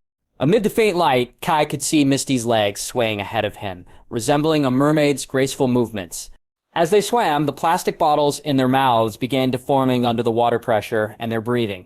One by one, they discarded the bottles after taking deep breaths. A few meters further, Kai glanced back and noticed Jessie and James struggling. Their ropes had become tangled, causing them to spin helplessly and generate resistance against Magikarp's efforts. Seeing this, Kai pulled his rope to signal Squirtle, who turned back to assist. Kai swam toward Jessie and James, attempting to untangle their ropes, but the knots were too tight to undo underwater. Just then, Misty noticed the delay and swam back to help. Despite their combined efforts, the ropes wouldn't budge. Finally, Meowth lost his patience, slashing James's rope with his sharp claws and freeing them. Unfortunately, during the struggle, Jessie's foot accidentally kicked Misty in the stomach. Gloob, gloob, gurgle. Misty winced in pain and instinctively opened her mouth, releasing the last of her air in a stream of bubbles. Noticing this, Kai immediately removed his rebreather and handed it to Misty. She quickly took it, inhaling deeply to regain her composure. After a moment, Misty returned the rebreather to Kai, giving him a thumbs up to signal she was fine. Kai nodded in acknowledgement and motioned for Squirtle and Starmie to resume pulling them upward. The rest of the journey went smoothly, with no further mishaps. The light above grew brighter as they ascended. Finally, after several more meters, they broke through the surface and escaped the sinking ship. On the surface of the sea, Ash and Brock, who had floated up moments before Kai, had already found some wooden planks from the wreckage and pieced them together into a makeshift raft. Seeing Kai and the others emerge from the water, Ash quickly reached out to pull them aboard. Finally, we're safe. James collapsed onto the planks, soaked to the bone. Lying on his back, he stared up at the blue sky and white clouds, feeling as though he'd narrowly escaped a brush with death. Kai removed his diving goggles, untied the rope around Meowth, and released him. At the same time, he returned the Magikarp to its Pokeball. Under the warm sun, the sea was calm. Debris from the St. Anne floated everywhere, but besides their small group, there wasn't another soul in sight. Brock squinted, scanning the horizon. It looks like everyone who escaped in the lifeboats has already left. What should we do now? Ash asked. Then he noticed Misty sitting on her knees with her back to the group, her face flushed. That's strange. Misty, are you okay? Startled, Misty quickly stood up and shook her head. It's nothing. I just swallowed a bit of water earlier and feel a little uncomfortable. Though she tried to act normal, her gaze kept flicking toward the respirator in Kai's hand and then to the corner of his mouth. Her cheeks turned an even deeper red. Approaching Kai, she seemed unusually subdued, speaking in a soft voice. Thank you so much for earlier. Kai immediately understood what she meant. In the moment of urgency, he hadn't had time to think of anything else. His focus had been solely on saving her life. You don't need to dwell on that, Kai said, coughing lightly. He sensed her embarrassment and decided not to elaborate. Instead, he turned to Ash. Ash, send out Pidgeotto. Have it scout the area for passing ships or nearby islands. Ash nodded, releasing Pidgeotto from its Pokeball. The bird Pokemon soared above them, circling twice before flying off into the distance. It wasn't long before Pidgeotto returned, landing on Ash's shoulder and gesturing animatedly with its wings. As a Pokemon capable of understanding human speech, Meowth stepped in to translate. It says there's a port town not far ahead. At the mention of a port, everyone's spirits lifted. They immediately called on their water-type Pokemon to help guide the raft toward the town. Maiden's Peak, a small port town situated near Vermilion City, awaited them. Though modest in size, the town was bustling with activity. Its natural harbor and location on an important trade route made it a lively hub for passing ships and travelers. As they reached the shore, setting foot on the soft sand, Team Rocket seemed to regain their energy. Jesse and James dramatically produced roses from who knows where, striking their usual flamboyant poses, sniffing the flower delicately. Jesse sneered, "Now that we're here, it's time for us to say goodbye." "Exactly," James added, a rose clenched in his teeth. "Although we're grateful you saved us, don't expect mercy the next time we meet." "That's right." "Meow!" chimed in Meow. "Ha ha ha ha." With a burst of maniacal laughter, the trio dashed off toward a large rock by the sea, disappearing from sight. "I can't stand those guys," Misty sighed. "But honestly, I don't have the energy to deal with them right now. I just want a hot bath and a good night's sleep." It wasn't just Misty who was exhausted. Kai, too, felt worn out after everything they'd been through. "Let's head to the Pokémon Center and rest," Kai suggested, adjusting his backpack as they made their way into town. However, just as he turned, a strange feeling overcame him. Glancing toward a small pier in the distance, he spotted a woman in a flowing white dress. Her long pink and purple hair swayed in the breeze, revealing a delicate and sorrowful expression. For reasons he couldn't explain, a faint melancholy seemed to surround her. Brock noticed her as well, his eyes instantly turning to hearts. What a beautiful woman. Hearing this, Ash and Misty looked toward the pier, but neither saw anyone. "What are you talking about?" Misty asked. "There's nothing there." "Huh?" Kai blinked in confusion, and in that instant the mysterious woman vanished. After arriving at the Pokémon Center and checking in, Nurse Joy greeted them with a cheerful smile. "Welcome, you're just in time. Our town is hosting a summer festival. There will be parades, bonfire parties, and plenty of delicious snacks. You shouldn't miss it." Misty's face lit up at the mention of the festivities, and even Ash seemed excited. However, they were all too exhausted to do much at the moment. After agreeing on a time to meet later, they retreated to their rooms to rest. The Maiden's Peak Pokémon Center was smaller than most, reflecting the town's modest size. The male dormitory consisted of a single clean room with 2 bunk beds. Though simple, the white sheets seemed to beckon Kai, tempting him to collapse right then and there. Still, he resisted, opting to take a quick shower and toss his clothes into the dryer before finally allowing himself to fall onto the bed. Sleep came quickly. The afternoon sun gave way to dusk by the time he stirred awake. Stretching, Kai glanced around to find Ash and Brock still asleep. He woke them, then knocked on Misty's door, and the group reunited before heading out into the town. By then, the festival was in full swing. The streets were alive with laughter, and floats paraded through the town, accompanied by well-dressed locals and tourists. Surrounded by the joy and cheer of the celebration, even the group's fatigue seemed to fade. Kai and the others joined the bustling crowd, moving forward slowly alongside the other tourists. The street was lined with 2 rows of stalls, offering all kinds of delicious snacks and trinkets. When Ash seemed interested in the treats, Kai bought a few to share with everyone. At one point, Misty stopped in front of a jewelry booth, gazing at the display before walking away silently. Noticing this, Kai approached the booth, carefully selected a hairpin, and gifted it to Misty. A warm smile spread across Misty's face. Though she didn't say much, her expression made it clear she was delighted by the thoughtful gesture. As in previous years, the festival was lively and vibrant. They walked further and came upon a woman dressed in elaborate attire, performing an exotic dance to music and the cheers of the crowd. However, unlike Kai and the others, Brock had no interest in playing. He trailed behind with a lovesick expression, clearly still pining for the woman he met at the pier earlier. He muttered softly under his breath, lost in thought. "Please wait." A firm yet spirited voice called out from behind them. Kai turned to see an elderly woman with white hair standing less than a meter tall. She leaned on a cane and wore a flowing purple robe. Her skin was dry, her mouth wide, and her sharp eyes glimmered with energy. Brock, still daydreaming about the woman from before, turned to look and recoiled in shock. He stumbled and fell to the ground. Whoa. A shriveled old Kappa. "Who are you calling a Kappa?" The old woman snapped angrily. She glanced between Kai and Brock, her expression mysterious. "Listen closely. Beware of beautiful women, or misfortune will find you today." "What are you talking about?" Misty exclaimed, stealing a quick glance at Kai. A slight blush rose to her cheeks. "How could I bring him bad luck?" Ugly child, the old woman retorted. I'm not talking about brats like you. What? Did you just call me ugly? Misty's face turned red with indignation. Clearly, the comment struck a nerve. Brock, meanwhile, seemed to take the woman's words seriously, pondering them deeply. Only Kai, who suspected the elderly woman might be a ghost in disguise, observed her calmly, choosing not to dwell on her cryptic warning. Misty, determined not to let the encounter ruin their rare festival outing, huffed. What nonsense. Let's not waste our time here.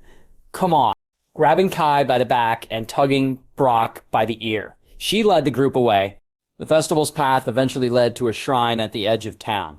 When they arrived, an elderly priest was performing a ritual, ringing a bell and beating a drum to mark the hour. Everyone quiet please, he announced. The Maiden Shrine's treasure will now be unveiled. Beside the priest stood a large scroll covered with a white cloth, obscuring the image beneath. The crowd gathered closer, murmuring in anticipation. This painting has been a sacred treasure of the Maiden Shrine for over 2,000 years, the priest explained. It is displayed only once a year during the summer festival. Please observe it with reverence.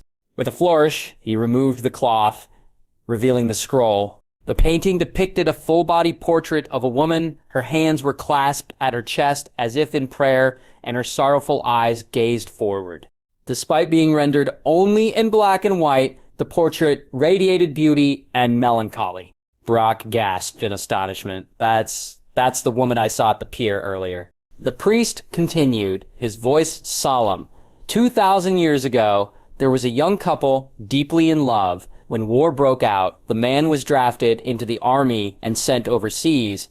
Before departing, he promised to return in triumph once the war was won. The woman waited for years, longing for his return, but he never came back. Consumed by endless waiting, she turned into stone, standing on the cliff where she last saw him. To this day, she remains there, waiting for her beloved. The crowd fell silent, moved by the tragic tale. Brock, as if possessed, suddenly asked, "Where is this rock now?" The priest looked surprised. "You mean Maiden's statue?" Night had fallen, blanketing the land in darkness. The group found themselves on a rugged cliff path by the sea. A solitary wooden house stood nearby, illuminated faintly by the moonlight.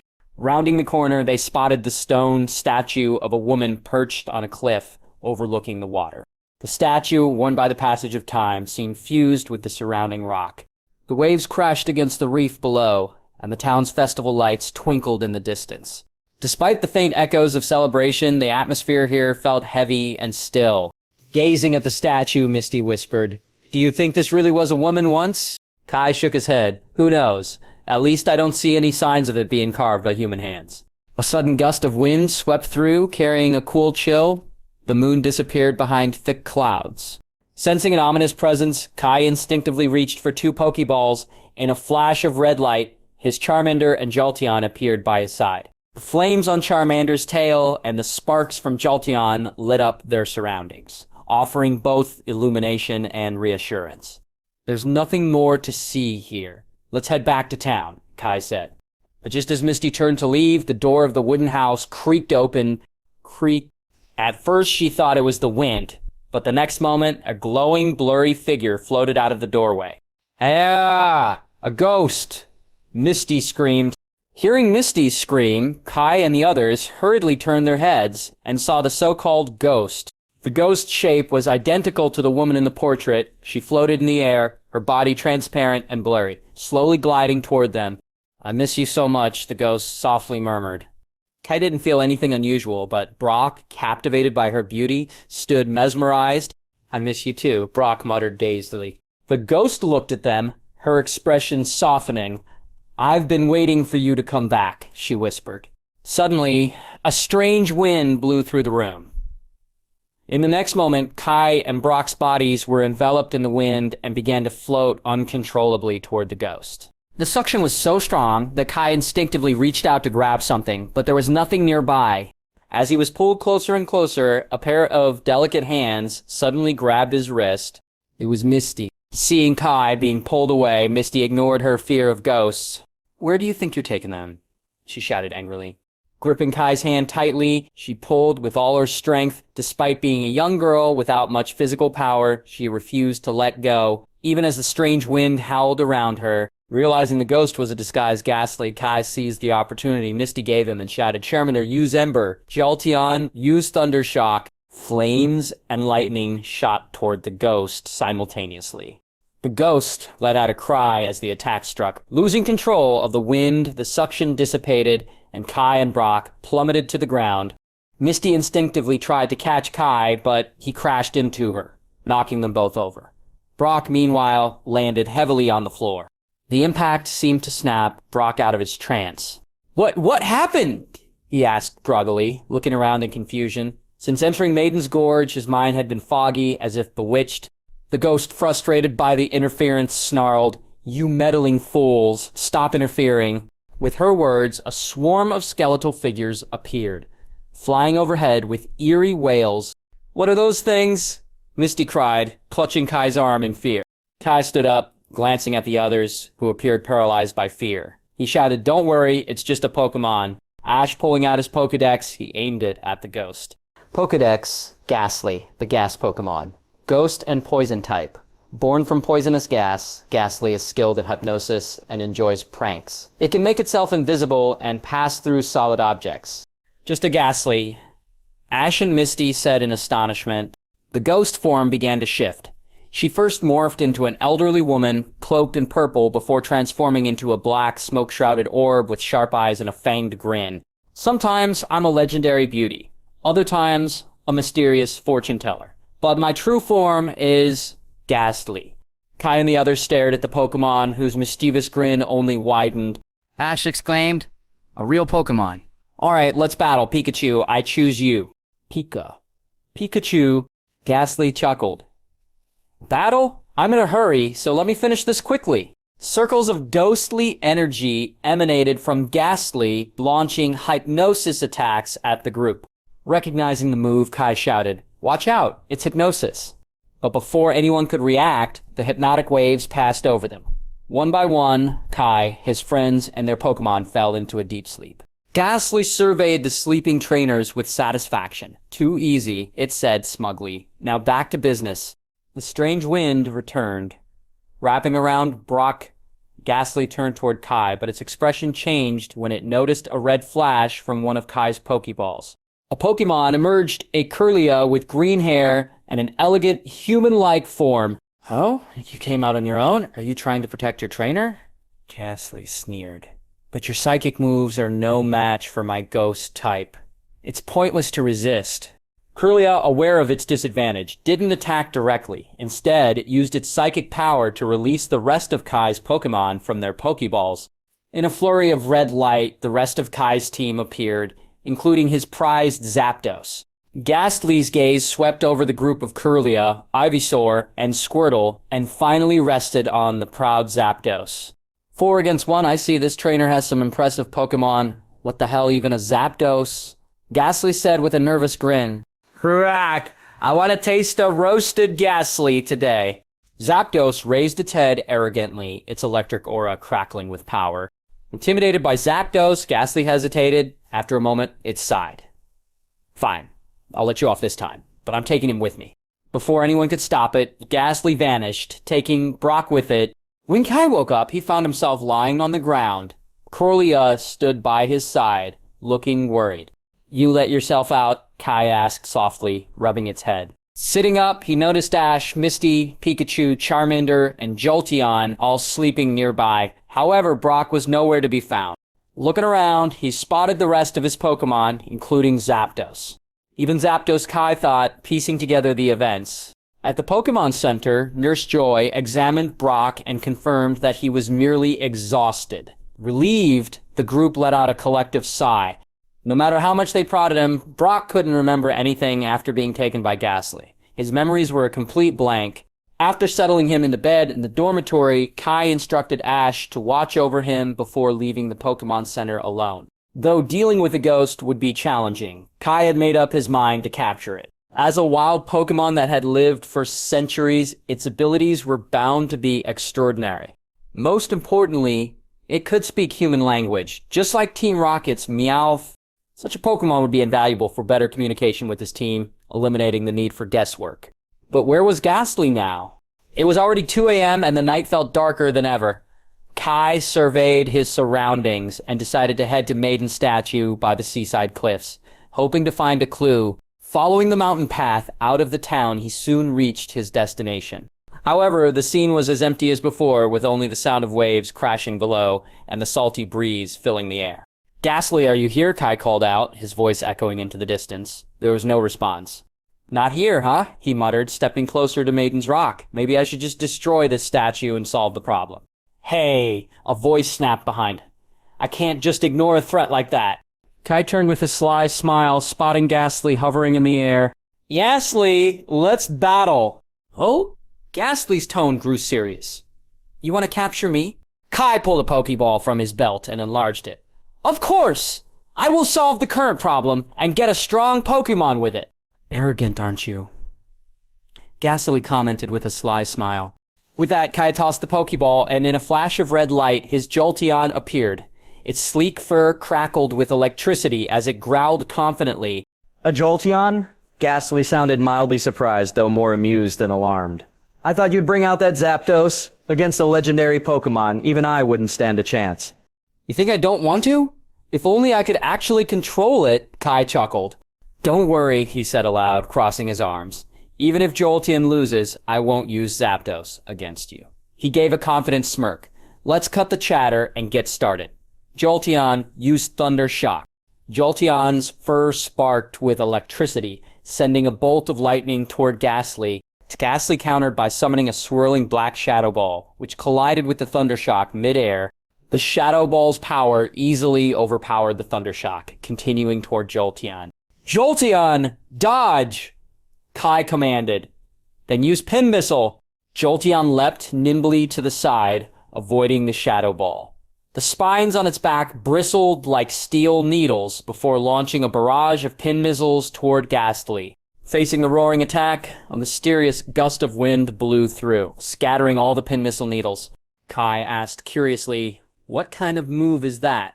"GG," Gastly replied proudly. "During my long life, I haven't just learned human speech. I've also picked up many abilities like this." As if to demonstrate, Gastly transformed into Luxray with a mischievous grin. Kai couldn't help but complain, "That's a strong foul, and isn't transforming the ability of Ditto. How can you do it too?" Glancing at Kirilia, Gastly seemed to trust Kai slightly more after observing his earlier actions. "Canceling the transformation," Gastly explained. "Actually, it's just hypnosis. But my version doesn't put people to sleep. It directly affects the real world." Kai frowned. "Is it really that powerful?" The sensation of the wind brushing against his cheek felt undeniably real. Hypnosis shouldn't be able to do that. Still, Gastly was clearly extraordinary, defying conventional understanding. Jolteon used Thunder Fang. Sparks crackled between Jolteon's sharp teeth as it lunged toward Gastly with incredible speed. But just as the attack was about to connect, Gastly's form seemed to vanish, swept away like a breeze. JGA. Gastly reappeared beside Jolteon, extending its long, eerie tongue to give a playful lick. Jolteon shuddered violently, attempting to jump back, but it froze in place, paralyzed and unable to move. "Electricity tastes funny," Gastly chuckled, forming a Shadow Ball and launching it straight at Jolteon. The attack hit directly and Jolteon collapsed and fainted. A one-hit knockout, is there such a big difference in strength? Kai recalled Jolteon, looking at Kirilia. "It's your turn." Kirilia nodded, stepping forward to face Gastly. "Trying to wear me down with repeated battles?" Gastly sneered. "But you know psychic types can't beat me, right?" "Of course I know," Kai grinned, pulling the remaining Pokeballs from his bag and tossing them onto the field. "Which is why Kirilia isn't fighting alone."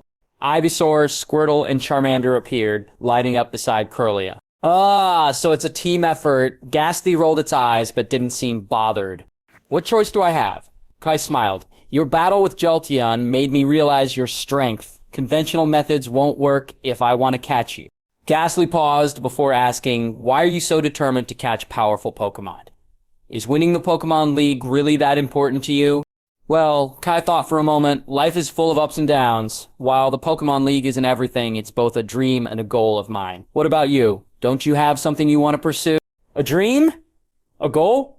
Gastly murmured, As a Pokemon that loved pranks, it had spent countless years amusing itself without ever considering such ideas. Kai's eye sparkled. A chance. Kirilia used Magical Leaf. The green glowing leaves spun toward Gastly. Hey, sneak attacking now? That's low. Gastly dodged hastily, only to be hit by a water gun from Squirtle. This isn't low, it's decisive, Kai called out. Charmander, use Ember. The water gun grazed Gastly, and as it regained balance, a stream of fiery sparks struck its face. Enough. Gastly snarled, disappearing again, only to reappear and take another hit, this time from Ivysaur's Razor Leaf. The continuous attacks left Gastly flustered. Its expression darkened as it emitted a wave of light energy that enveloped all of Kai's Pokemon. I can't counter this yet. Kai's heart sank. Charmander, use Smokescreen, he yelled. Charmander exhaled a dense black smoke, quickly shrouding the area. Trying to obscure my vision to lower hypnosis accuracy. Gastly cackled. A clever idea, but too naive. Gastly focused intently. The light waves accelerated, expanding into an area-wide attack. Within moments, all of Kai's Pokemon fell asleep. Kai was at a loss. Gastly floated above the smoky battlefield, launching its final move. Wisps of pink energy flowed from the sleeping Pokemon into Gastly, who glowed with renewed vigor. Dream Eater, Kai muttered as his Pokemon collapsed, completely defeated. As the smoke cleared, Kai surveyed his unconscious team and sighed deeply. This Gastly is far stronger than any of its kind. Not even battling Zapdos felt this hopeless. Recalling his Pokemon, Kai admitted, I lost. Gastly floated closer, studying him. No, you haven't. It glanced at the Pokeball, holding Zapdos, and smirked. You still have a legendary Pokemon. Without sending it out, this isn't a proper loss. Besides, I've used a lot of energy too. Let's call it a tie. Huh?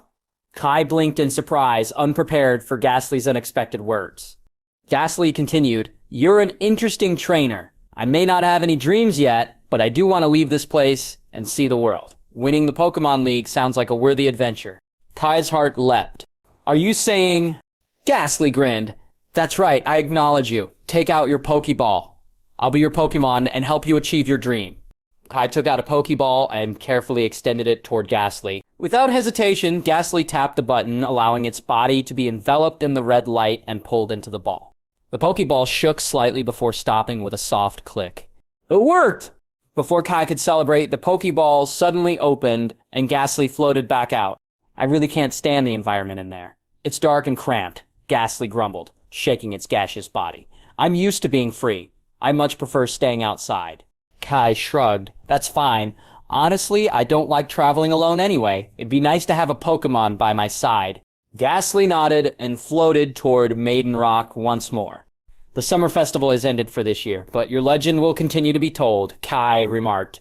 A faint, translucent figure of a woman appeared from the Maiden statue. It was the spirit of the Maiden herself. Thank you, Gastly, she said softly. Oh, don't mention it, Gastly replied with a grin. I just wanted to make sure this fading legend stayed alive in people's memories. The spirit clasped her hands together.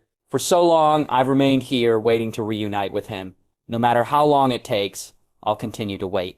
Gastly moved aside to let the spirit see Kai and added, You heard what she said earlier. I'm going on a journey now, but if I happen to meet your lover somewhere, I promise to pass along your message. Thank you so much. The Maiden's tone brightened. Slowly, she floated back toward Maiden's statue and vanished, leaving behind a gentle, lingering warmth. By the time Kai returned to the Pokemon Center, dawn was breaking. Stepping into the warm room, his exhaustion finally caught up with him, making his eyelids heavy. Ash was sound asleep, but Brock stirred awake, having already rested plenty during the day. His complexion looked much better after a full recovery. Why are you back so late? Brock asked, rubbing his eyes. Kai yawned. I stayed out to handle the Gastly situation. Suddenly, remembering something, Kai turned to Brock and said, Gastly gave you some trouble earlier. Why didn't you let it apologize? You caught it? Brock asked in surprise.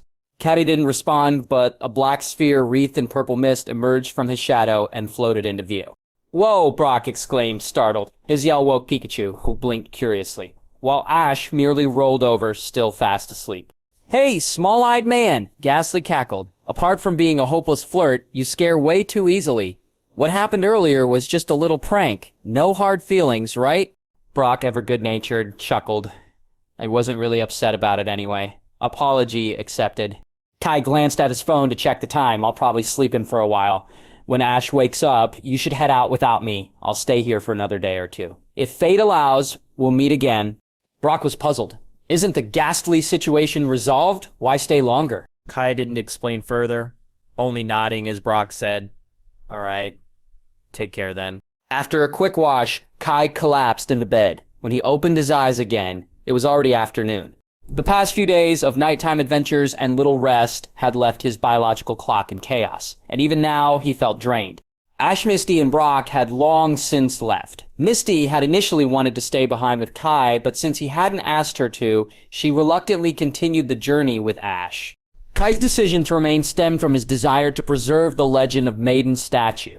Experiencing it firsthand had convinced him that true, unwavering love existed. However, Gastly's earlier approach wasn't sustainable, it was inefficient, and didn't help spread the story effectively. Now that Gastly was his Pokémon, Kai felt a responsibility to ensure the legend endured. He documented everything that had happened at Maiden's statue and visited the Maiden Shrine to speak with the old priest. The priest shared tales of love and tragedy from 2,000 years ago. Combining these accounts with his own experience, Kai crafted a poignant, heartwarming story. Recalling a past conversation with Chloe, he remembered her mentioning her mother, Talia, who was both an artist and an aspiring illustrator. Kai emailed the story to Chloe, asking if her mother could help by adding illustrations. Chloe responded with a simple "okay" emoji. Shortly after, an unfamiliar number called him. Answering, Kai heard a cheerful voice on the other end. "Hello, this is Talia Cerise. Is this Kai?" Realizing this was Chloe's mother, Kai replied politely, "Yes, ma'am. It's a pleasure to speak with you." Talia continued, "Chloe told me about you. The story you sent is beautifully written. I've heard the legend of Maiden Rock before, but I didn't know it was true." Kai smiled. "It's hard to believe, but I did see the Maiden spirit myself. However, I'd appreciate it if you kept this quiet. Too much attention could bring harm to the site." "Of course," Talia assured him. "My husband's research also requires discretion." "Chloe mentioned you'd like some illustrations for your story?" "Yes," Kai admitted, "but I hate to trouble you. After learning the full legend, I feel it's important to preserve and share it." Talia laughed lightly. "No trouble at all. After all, you're part of the Cerise Lab family. In fact, instead of simple illustrations, how about turning it into a full manga or a comic?" "Manga?" Kai raised an eyebrow, surprised. He hadn't considered that direction before. Yoshino Cerise smiled. "That's right, compared to plain text and illustrations, manga can better convey the excitement of the story. Plus, it's much more appealing to younger audiences." "Wouldn't that be a lot of work?" Kai asked, hesitantly. "Well, it is more involved," Yoshino admitted, her voice brimming with enthusiasm, "but you've already laid out the structure and framework of the story. All I need to do is bring it to life visually. Besides, I have free time at home, and this could fulfill one of my dreams." Hearing her eagerness, Kai had no reason to refuse. They discussed some details before ending the call. Since the plan had changed, Kai messaged Misty, letting her know they didn't need to wait for him. He suggested they proceed to challenge the Saffron City Gym without him. For the next 2 days, Kai remained in Maiden Peak, gathering materials and staying in contact with Yoshino. He frequently shared expanded details and resources to help her enrich the manga. On the third day, Yoshino called, excitedly announcing she had finished the first draft of over 20 pages. Feeling his task there complete, Kai set off for Vermilion City. Professor Cerise's house was a traditional Japanese-style home, not far from the Cerise laboratory. Having heard of Kai's arrival, Dr. Cerise waited at home instead of heading to the lab. Being a Saturday, the entire family, including Chloe and her younger brother, Soda Parker, came out to greet him. Even Yamper scurried over, wagging its tail enthusiastically. Seeing the cheerful family, Kai couldn't help feeling slightly awkward. Why does this feel like meeting future in-laws for the first time? And I didn't even bring a gift. Dr. Cerise was the first to speak. "Welcome, Kai. Please, come in." Kai nodded politely, his gaze briefly passing over Soda before settling on Yoshino. "It's a pleasure to meet you, ma'am. Thank you for having me." Yoshino, wearing red-framed round glasses, bore a resemblance to Chloe, though her features were softer and more mature. Her long, cherry-colored hair was styled in a side braid, resting over her left shoulder. Sota, on the other hand, resembled Dr. Cerise, a calm and composed boy who appeared more reliable than his years. Kai slipped on the guest slippers and followed them into the living room. Yoshino retrieved a clear file from a shelf and handed it to Kai, revealing the first 20 pages of manga inside. I've completed these so far, Yoshino explained. If I continue at this pace, I estimate the full story will require around 90 pages. Kai admired her precision and dedication. Flipping through the pages, he couldn't help but marvel. These are incredible. It's such a pity you aren't a professional manga artist. Yoshino chuckled, clearly pleased. And your story is wonderfully written, a great story paired with great artwork that's the key to making something truly memorable. Chloe nodded in agreement. I'm the first reader of this manga, and it's captivating. I'm the second reader, Sota added proudly, reclining with his hands behind his head. Dad's the third. Suddenly, Sota squinted at Kai's shadow, where he thought he saw a round head, making a goofy face. Tuh. Rubbing his eyes, he leaned in closer just as Gastly emerged with a mischievous grin. Woo! Sota yelped, jumping so high he tumbled over the back of the couch. Gastly cackled. Geez, what a scaredy cat. Dr. Cerise helped Sota up, smiling as he examined Gastly. Is this the Gastly from the story? That's right, Kai confirmed, gently nudging Gastly aside. In a way, Gastly is the main character. Sota, undeterred by his earlier fright, quickly became fascinated. He leaned closer to Gastly, peppering it with questions about how it hid in Kai's shadow. At noon, the Cerise family invited Kai to stay for lunch. The meal was filled with laughter and light-hearted conversation, making the table feel warm and welcoming. When Kai shared underwater photos he'd taken during the SSN incident, the entire family was astonished. Professor Cerise adjusted his glasses, his expression serious. The sinking of the SSN made headlines across Kanto. I can't believe you not only experienced it, but also explored the ocean floor afterwards, and survived. Chloe looked at Kai as if seeing him in a new light. Sota's eyes sparkled with admiration. You're so cool, Kai. After finalizing a timeline with Yoshino for completing the manga, Kai resumed his journey, heading towards Saffron City. Golden sunlight bathed the skyline as Kai entered the bustling city, a dazzling hub of modernity in the Kanto region. Saffron City boasted towering skyscrapers, a thriving commercial district, and the most advanced infrastructure in the area. It even housed a maglev train station connecting Kanto and Johto, where trains sped between Saffron and Goldenrod City at 550 kilometers per hour, fueling both regions' economies. Walking through the busy streets, Kai arrived at the Saffron Gym. The building's exterior resembled a cluster of interconnected white umbrellas, their curved structures lending the gym a futuristic yet minimalist design. Compared to other gyms, it felt slightly less impressive to Kai, but it still exuded an air of sophistication. Entering through the automated doors, Kai found the main hall empty. He walked further, peeking through a side window, and spotted a group of people in lab coats sitting at a table. Each held a spoon, concentrating intently. It seemed they were practicing psychic techniques. As Kai stepped into the gym's main hall, the sound of footsteps echoed behind him. A middle-aged man wearing a baseball cap, a scruffy beard, and casual attire approached. What brings you here? The man asked curtly.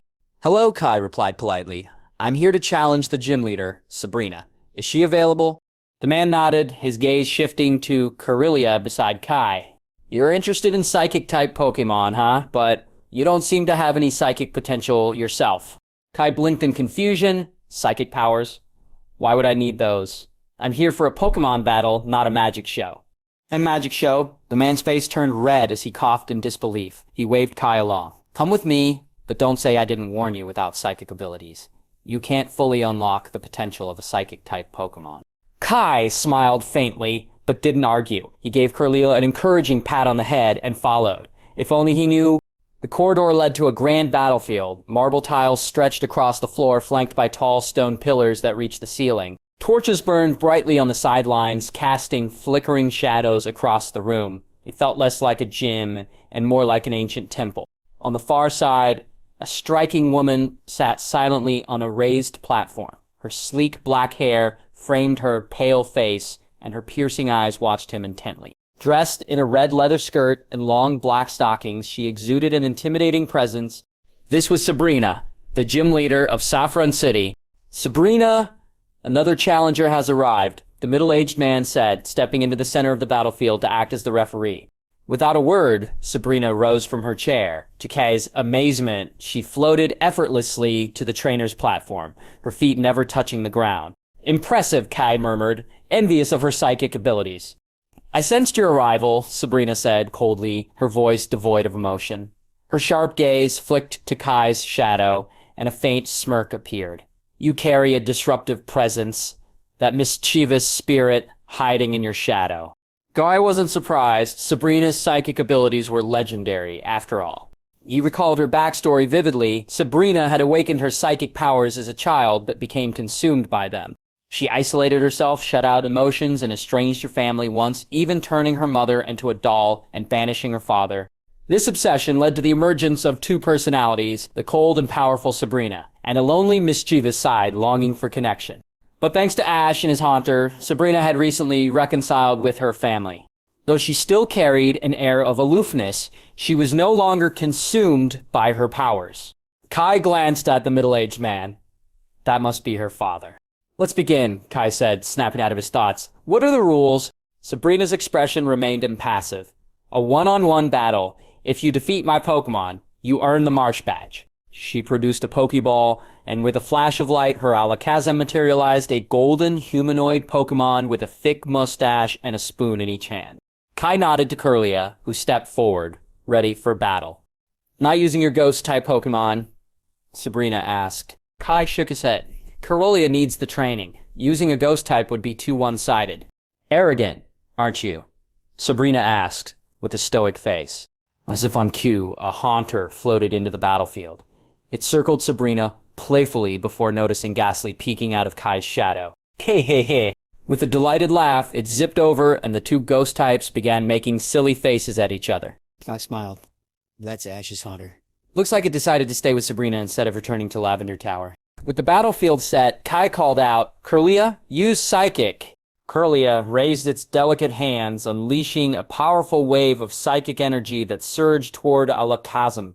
Sabrina didn't speak, but Alakazam raised a spoon, countering with its own psychic force. The two energies clashed mid-air, creating a dazzling burst of light. Kirilia strained under the pressure, its movements slowing as Alakazam's superior psychic power overwhelmed it. Kai observed Alakazam with a calm expression. Magic Leaf. Kai commanded. Kirilia summoned a flurry of glowing leaves that zipped toward Alakazam in an unpredictable pattern. Without a word, Sabrina's Alakazam used Teleport, vanishing and reappearing several feet away, dodging the attack effortlessly. Kai clenched his fist. Of course, telepathy. Sabrina doesn't need to speak to give commands. Sabrina's expression remained unreadable, but her focus was unshakable. Psychic? She finally said. Alakazam's eyes glowed, and Kirilia was lifted off the ground, writhing as it was thrown across the battlefield. Kirilia, Kai shouted. The psychic-type Pokémon struggled to stand, but nodded to Kai, determined to keep fighting. Kirilia's resilience brought a faint smile to Sabrina's face. Interesting. Let's see how far you can push yourself. As the battle continued, Alakazam launched another psychic attack. The move struck Kirilia, lifting it into the air. However, Kirilia resisted with its own psychic power, breaking free from the grip after a brief struggle. Kirilia, use Magical Leaf, Kai commanded. The shimmering green leaves shot toward Alakazam, but as before, it deftly avoided the attack by teleporting. This time, however, Kai was prepared. With the silent command, Kirilia, understanding his intent, unleashed a psychic attack the moment Alakazam reappeared. Caught off guard. Alakazam faltered. Though it managed to shake off the attack, the damage was evident. The battle was evenly matched so far. Sabrina observed calmly. Even without psychic abilities, you can communicate with your Pokémon effectively. That's impressive. It seems your Kirilia is well trained. You and your Alakazam are formidable, Kai responded sincerely. In terms of sheer psychic strength, my Kirilia doesn't measure up. A faint smile touched Sabrina's lips, though her expression remained stoic. Being praised by another trainer wasn't something she often encountered, but she didn't allow it to affect her focus. Her next move came with no mercy. Alakazam's eyes glowed red, unleashing a pulse of psychic energy. A dazzling gleam, the attack rippled toward Kirilia, with a chance to confuse it. Kirilia, use teleport, Kai called out. Kirilia vanished, narrowly avoiding the attack. Kai's mind raced. Psychic moves alone wouldn't determine the outcome of this battle. He needed a strategy. After a brief pause, inspiration struck. Kirilia, use Psychic, he shouted. Sabrina's voice carried a note of skepticism. Are you sure about that? You admitted yourself that Kirlia's psychic strength is no match for Alakazam. She communicated telepathically with her Pokémon, commanding it to counter with Psychic as well.